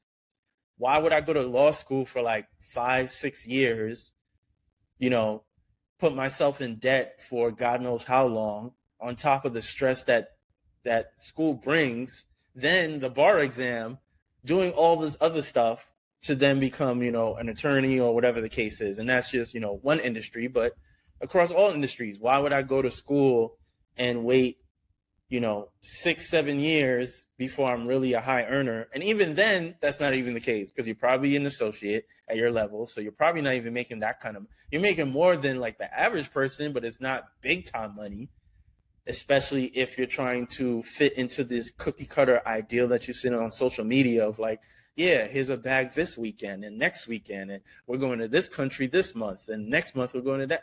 Like you need like 200-300K salary more than that. Fund that, right? Even that. So I think that's why you see a lot of more.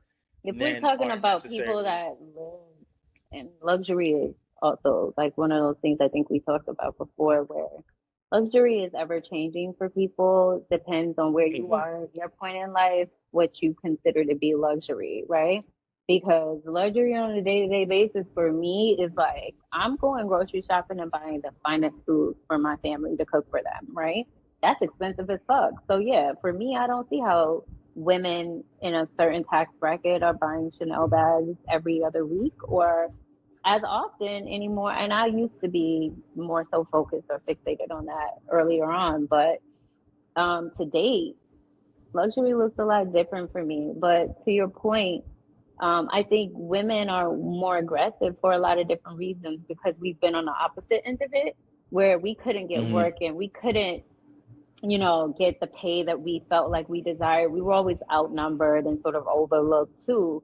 So there's that complex in terms of us entering the professional marketplace, trying to be competitive, right? Especially for women that are single and don't have partners or someone taking care of them in that way.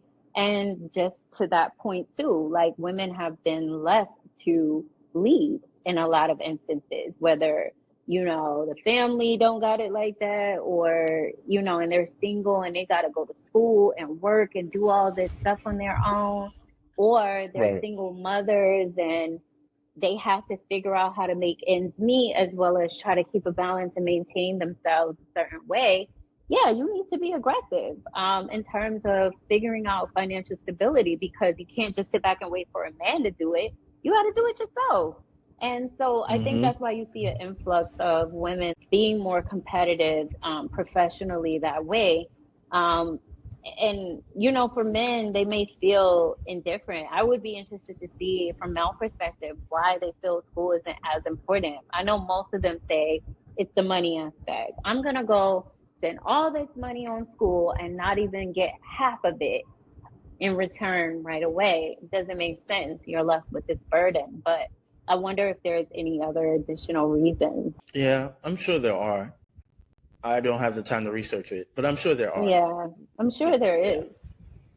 Yeah, because it don't make sense, because you have to, even though it's a flawed system, you have to participate in somehow, because the numbers showcase like, okay, if you do this, there's a chance you will end up here somewhere. Now, it may take you a while. It may take you switching careers or industries, but you'll get there eventually. I think the one thing that they don't promote enough And I don't know this 100%, so again, don't quote me because I didn't go to college sort of the traditional way, in the sense that I was like a full-time on-campus college student. So I don't know what some of those communities and things talk about and look like. But I will say one of the things that I learned, like just being in an environment, and watching how most Caucasian people operate with their kids early on. The kids are in college, not only are in college, but they're getting um, high quality intern experience, right? So when they're coming out of school, they're almost coming out of school getting paid as someone that had been in this field 5 years now because they've spent 4 years of college. And granted, they do have an advantage because their parents are in these high level jobs and they're giving them the, internships early. So before people can even know about it, their parents know it's coming up here. You need to be here and applying to this. So there is an advantage, but I think more kids should seek that out while they're in school, because there is a real advantage to coming out of school paid a certain way, versus coming out of school and now looking for its work experience and things like that, because that really is a hindrance on your ability to cash out, right? You need to go while you're in school, put as much time in as you possibly can into interning, volunteering even. Volunteering is one of the things that's overlooked, but one of the things that I practice with my daughter often. One of the groups that actually helped me when I was dealing with hard times before, I have her volunteer from time to time here in Stanford or here in Connecticut. Um, and it's like a pay it forward thing, but ultimately it's also a thing that could help her when she's in college, right? They want to see you're giving back to the community. And so people just think you go to school and you get a job and then that's it. No, there's a lot of other things that have to take place too before that. Yeah. I think, and I'm sure it's not, how can I word this? And I'm sure it's not 100% reason as to why, but another advantage when you're looking at the different racial groups is like a lot of these kids also come from not well-off families, but more in comparison to black families. So it's like I can afford, or my family could afford for me to go to school and I don't have to have a job. Exactly. And versus I'm a black kid who probably come from a low income family. I gotta work. Not only do I need to have a job for the stuff that I want, and in a lot of cases, I need to have a job to support my family. I may be coming from a single parent household. I may have a younger brother or sister that I need to take care of. This is why you see so many women that are really out here grinding and being entrepreneurs and being aggressive in their career paths, because we have to operate literally from a different space, right? So I get that part, but they've really capitalized in terms of redlining Black people in certain ways and really positioning us. Oh, okay, you want to work? We're going to give your woman a job. We're going to give you a job now. Right. And I think there's also the standpoint of like, I'm sorry for cutting you off. There's also the standpoint of like doing free labor, which I think Black people in general they don't want to do. I ain't even mad. You don't have a great, there's that. And then it's like, okay, I've done it. Now it's my time to reap the benefits, but you're just going to give it to the kid who probably didn't do an internship. And because he's white or whatever reason, like you'll give it to them. Yeah. So I think that's also like, you had those scenarios of like people having negative experiences with that. And it's like, well, I'm not going to do no free labor for no company if when it's time for me when it's time for them to hire, they're not even putting me in consideration. Yeah. Who care? They won't even care that I did an internship there already. They'll just hire somebody else. No, and I totally get it. We could go on and on about so many other things, but we got to keep on chucking. We got to keep on chucking. I think you kind of touched upon this a little bit earlier, but I'm sure, and I already know the answer probably is substantial, but like you had humble beginnings and you're now in a position that you're at now. You know, we ain't got to talk no numbers, but life is good. Life is good. And it's well earned.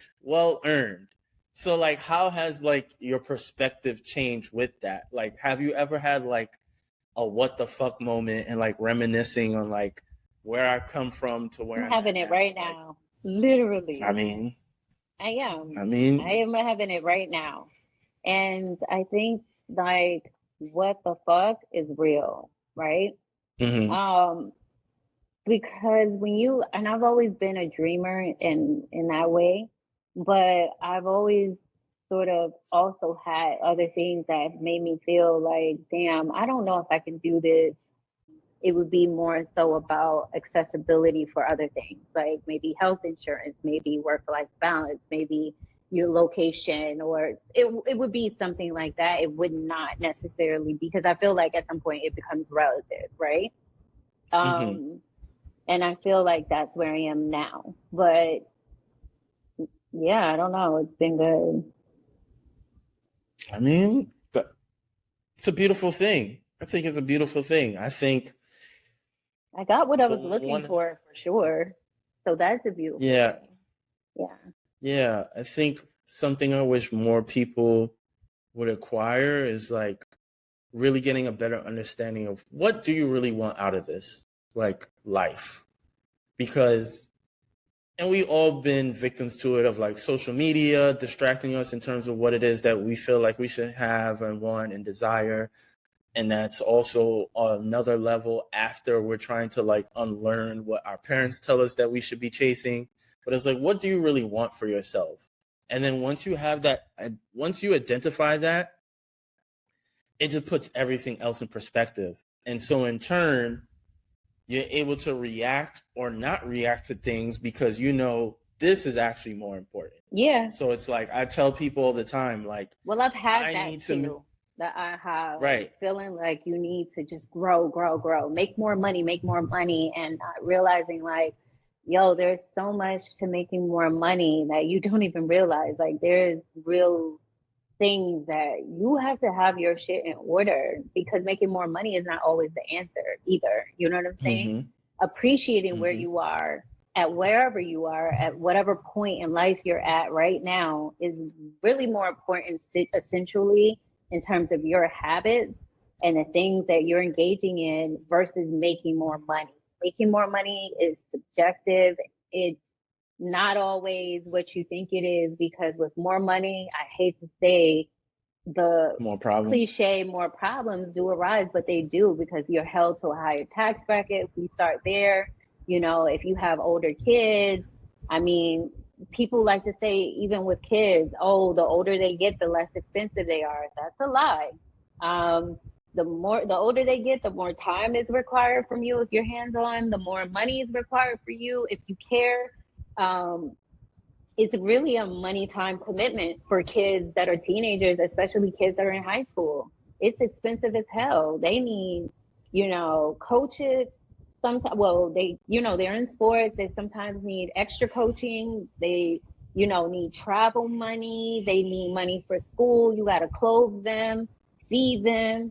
I mean, it gets crazy. So making more money is money management is the bigger thing. So one of the things that I take away from my own experience is like really telling people that's like, oh, bitch, I need to make six figures. I'm over this. I need to make more money. And unless you want to be really on the chase for more all the time, you really got to sit with yourself and figure out, okay, and that's what I meant earlier when I say like, what's the end goal, right? Because now that you've gotten to a certain thing, it all becomes relative because you understand how it works now, right? I think for us, a lot of us, we like to play games in our minds about, we just need to see a number, right? And not understanding, you know, that's really more representing something for your ego. It's not really representing something in terms of real growth or, you know, appreciation in life, right?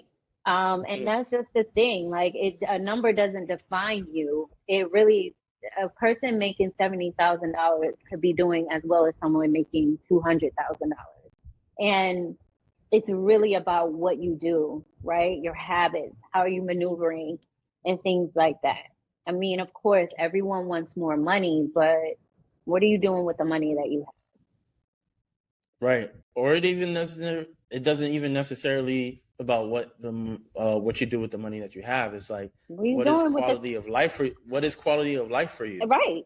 Because it doesn't even necessarily have to have a monetary attribute to it. Yeah. Like, my perspective on how I choose to live my life has nothing to do with money. Yeah. I shout that out to everybody that would listen of like when they put and I keep talking about death, but I don't but when they put on my tombstone, they're not gonna put how much money I've earned.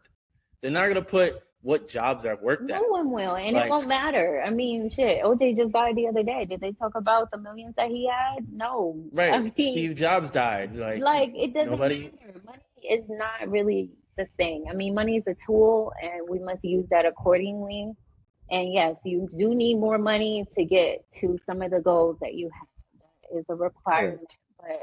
But, there's always... It's not the foundation. It's not the foundation for anything. And that was something, like, I was very big on salary when I first started off. And which is why I say that anything that I do in terms of the glass ceiling comment, it's not that it's literally that, but it's all relative to me in my mind, right? Because the way that I'm going to approach anything else moving forward will be relative. There won't be a difference for real, so to speak, right?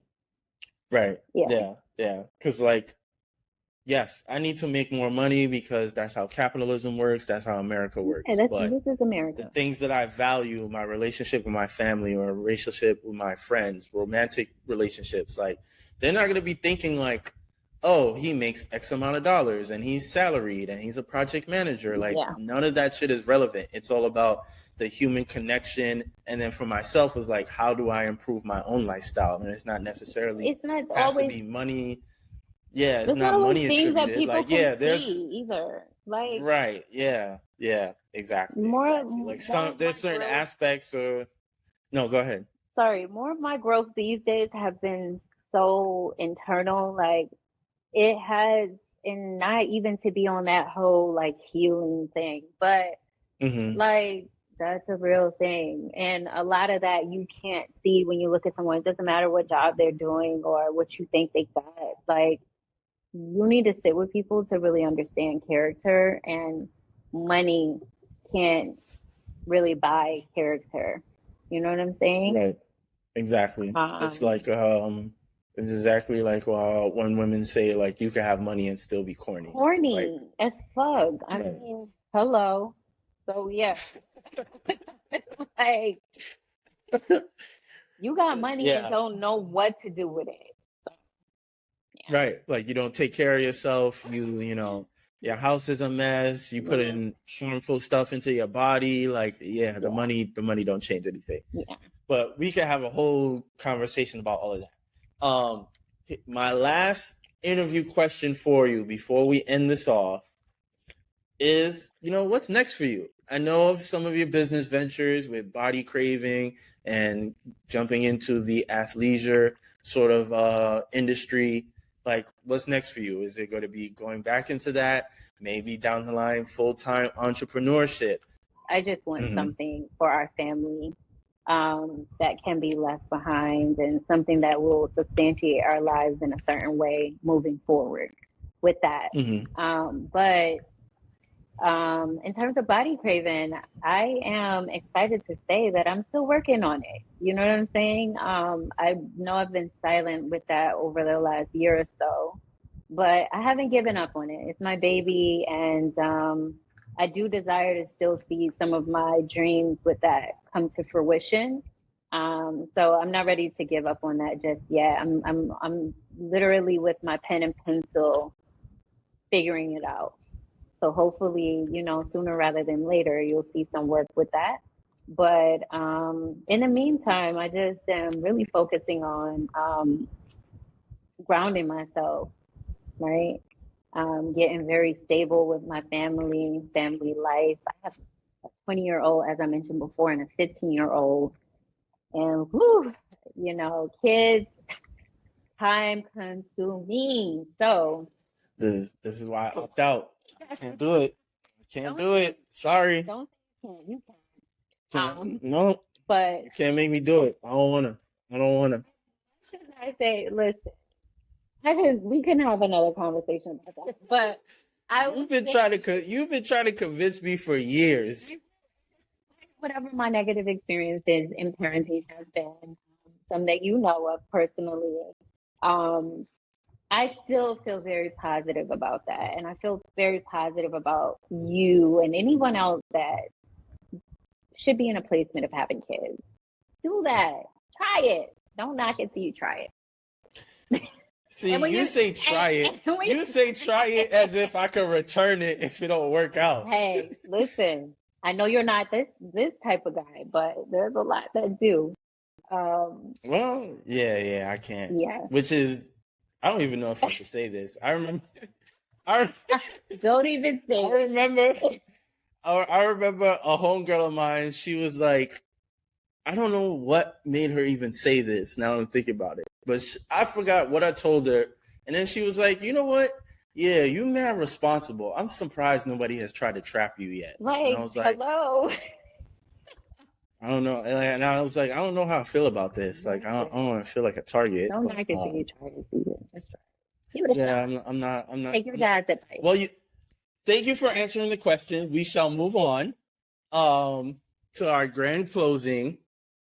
I'm gonna move this question around because I've done 5 episodes already and everybody gets stuck on this question. Yep. So the grand closing essentially is like a rapid fire section, rapid fire questions, answer to the best of your ability. Okay. I'll save this one for last because that's one usually people get stuck on. So we'll start off with, what is one life hack that isn't spoken about enough or is not necessarily considered a life hack, but it's a life hack for you? Ooh, adaptability. Ooh, that's a good answer. Mm-hmm. That's something that I kind of touched on earlier on in some of my conversation in terms of learning how to navigate corporate a certain way due to my past experience. If people can recount that statement, that's kind of what I meant. I've learned how to be in different settings, and not people like to say, "Oh, people are fake." Who just shows up to work and can't be Kayla out in the street? There's like 5 of me. Okay, you want to get Kayla ratchet, Kayla classy, bitch, Kayla quiet, Kayla funny, goofy, whatever. There's different times, and there's always a time and a placement for certain things, and people just need to learn adaptability, which is, I like to coin as read the room, right? A little bit more. Mm-hmm. And I think there's an episode of Insecure that kind of touched on this when Molly was teaching a girl in the law firm, Rashida, how, like, girl, you're a little bit too loud for these people. And she was trying to give her a heads up, but the girl kind of took it wrong. Don't know what. Yeah, I see that a lot where people can't be taught that. And actually, if you learn from some of the greats, you see that they adapt well to certain environments. You can't be who you want to be in every environment. And I know that sounds crazy because at your core, you should be, yes. I'm not telling you to show up in your core, in your foundation of belief and just do anything for anything. That's not what I mean. But what I do mean is understanding that there's a time and a placement for certain behaviors, even certain conversation. And it's also a time and a placement for people to get to know you on a certain level. And it's not always a time. Like, you need to learn how to adapt to certain environments. It may be to your advantage at some point. Learning how to sit back a little bit and read the room a little bit more before you just jump out the window. That might be the best answer thus far for life hacks. The only other answer I could remember at this time that I also enjoyed was minding your business. Minding your business. That's good too. And that's part of adaptability. Like, hey, sometimes you need to mind your business. Right. And I tell people, it's like coworker me, friend me, relationship me, son me, all different versions. And maybe that's a fucking expert. I don't want to go into astrology, but maybe that's what it is. Yeah, because I remember when I was younger, my mom would say, like, "Oh, you're so mean. I couldn't imagine you having a girlfriend." Often. And I'd be like, well, I'm a teenager, like, and you're trying to put rules on me. Of course I'm not going to be happy about it. But anybody that's been in a relationship, I'm a lover boy. So I ain't got no problems there. Okay, moving on. If you were stuck somewhere, what's one TV show and one movie and one book that you would have to have? I'm not a TV person. Yeah, I feel you give me that aura. Like you too busy into work and being a mom and a wife. You ain't got I time for don't TV. watch TV. I've never been like that, and partly because of my upbringing. My mom didn't really let us watch TV, a lot of TV like that. We were outside kids. That's the country part, right? Mm, And so I kind of carried that throughout my life. I just never really, I watch more TV now, being 30 something, than I've watched, period. And yeah, I've watched TV and stuff like that, but I don't have anything that I carry that deeply with me that I need moving forward. hmm. And maybe that'll change, but right now I'm rewatching Insecure because there were so many different lessons in that. So if I Mm. point to something right now, shout out to fucking Issa because there's so much to take away from that show, and not the obvious, right? But for me as an entrepreneur, just going back and watching her, structure herself and align herself with Mm. that aspect, um, it's something that I need to go back and recount. So that'll be something. In terms of books, Okay.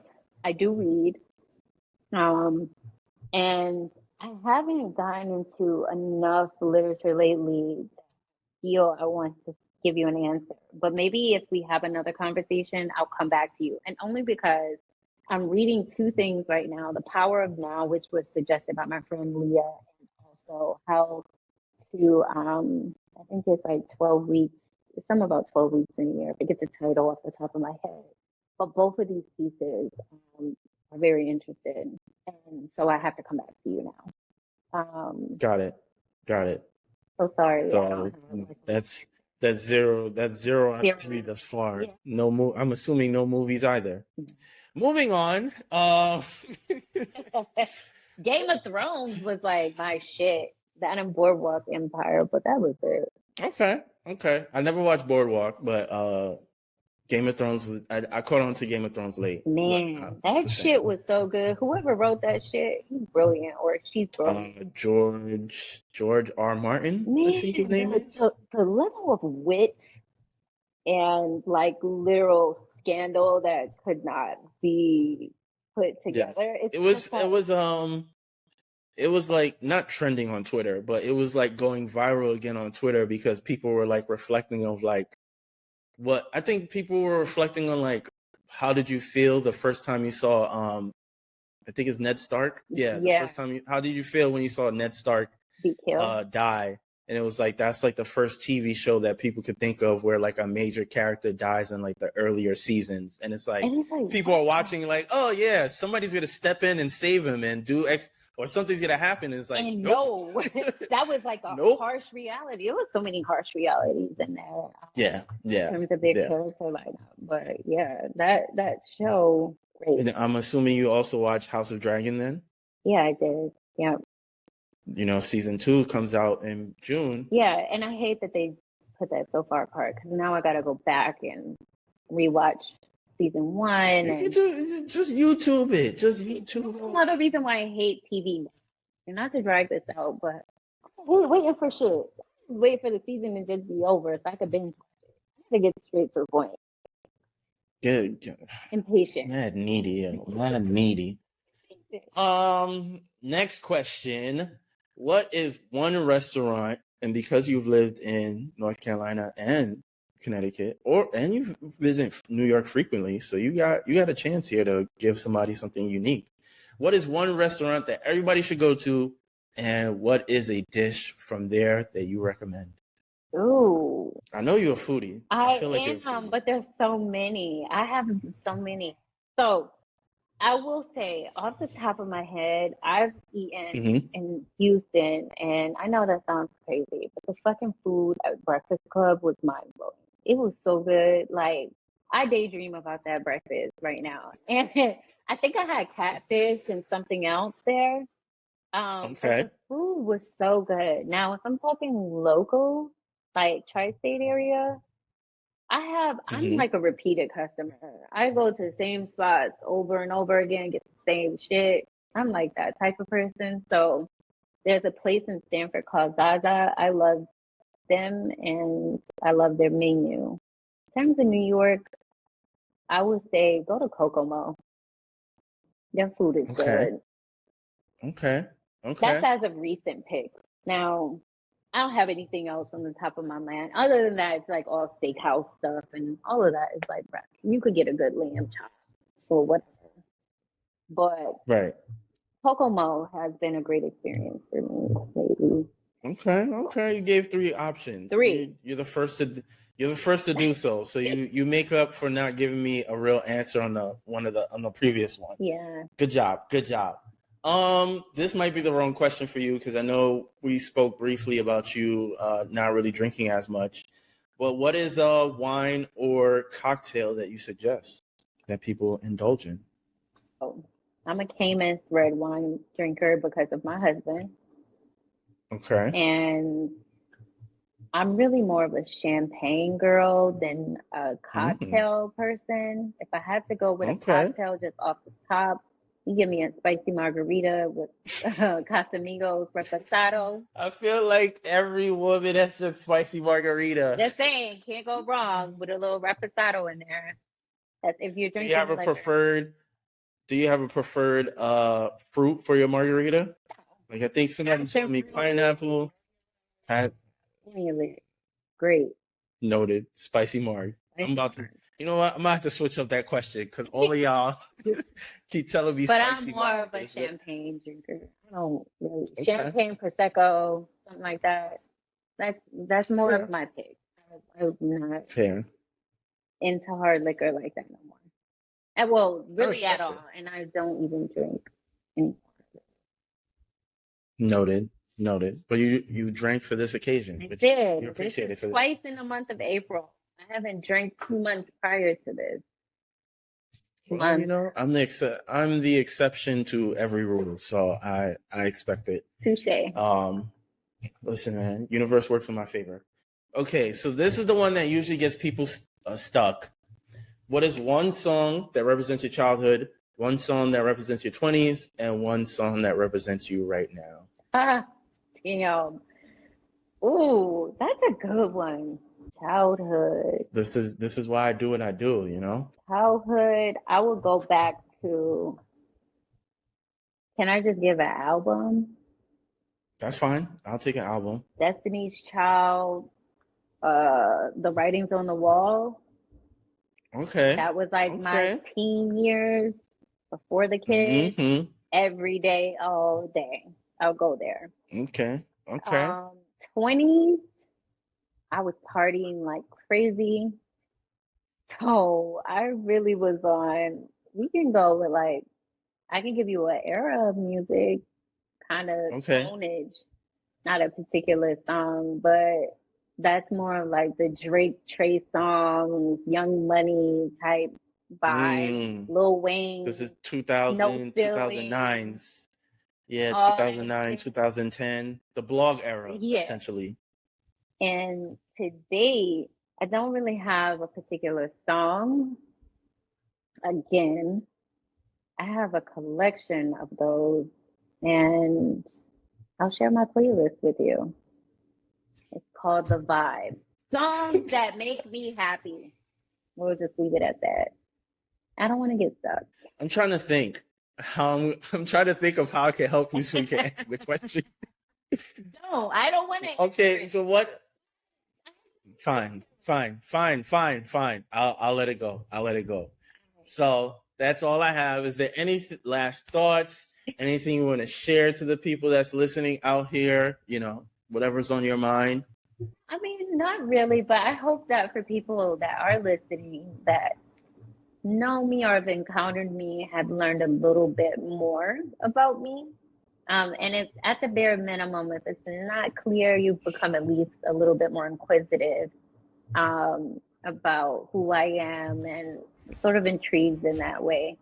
And I hope that I've sort of done my best to answer questions that you've given me. You did a great job. You know. Funny enough, I didn't even really think to how would you be in a recording. And maybe that's to my own detriment because I never really think like, okay, if somebody agrees to actually do this, like I would assume that they're able to answer questions and like I do the work on my end of like, okay, what do I know about this person? What would I like to know more? What do I think is interesting for them to like expound upon? So no, you did really, really, really well. I hope Especially so, since because I am not really this type of person. So. But that's why you agreed to do the show with me. This is what I do, people. I just create a foundation where people just want to share with me, and it's, you know, that's why I get the best out of them. You know, I'm the exception to every rule. You know how many times I've asked people, like, "Yo, could you be on the show?" And it's like, "Oh, so many people have asked me to be on a podcast before," and I told them no. But for you, I said, "Yeah." I did like, one other like interview before, and I was like more business focused for Body Craven, and I deem myself to be a little awkward sometimes. So yeah, hopefully you guys didn't get much of that. See, this was perfect. This was absolutely perfect. Thank you. With that being said, I want to thank you for taking the time out. I want to thank you for even traveling to a location so you could record this. Yes. That's real. I really appreciate that. And yeah, this was lovely. Like I've learned, it's interesting because I've had a few people on that I've been cool with for X amount of time, but we've never really talked about like our personal lives. So I've been like, I've been able to learn a little bit more about who they are and some of their like backgrounds and like the things that they've had to deal with or their experiences, whatever. So it's like kind of creates like a nice little bonding and like, you know, revelation. Yeah, this has been cool. Like, oh. And I have felt wonderful talking about all my private stuff, even though we can go crazy, but it's not even. I have to, you know, you gotta, I thought it was going to be way more intrusive than this. I gotta protect the money. Gotta protect the money. Gotta protect the money. Can't listen. I should tell you my first podcast idea. I told that to one of my senior leadership members, and she was like, "No, you cannot talk about that. It's gonna be like, yeah, I'll tell you offline."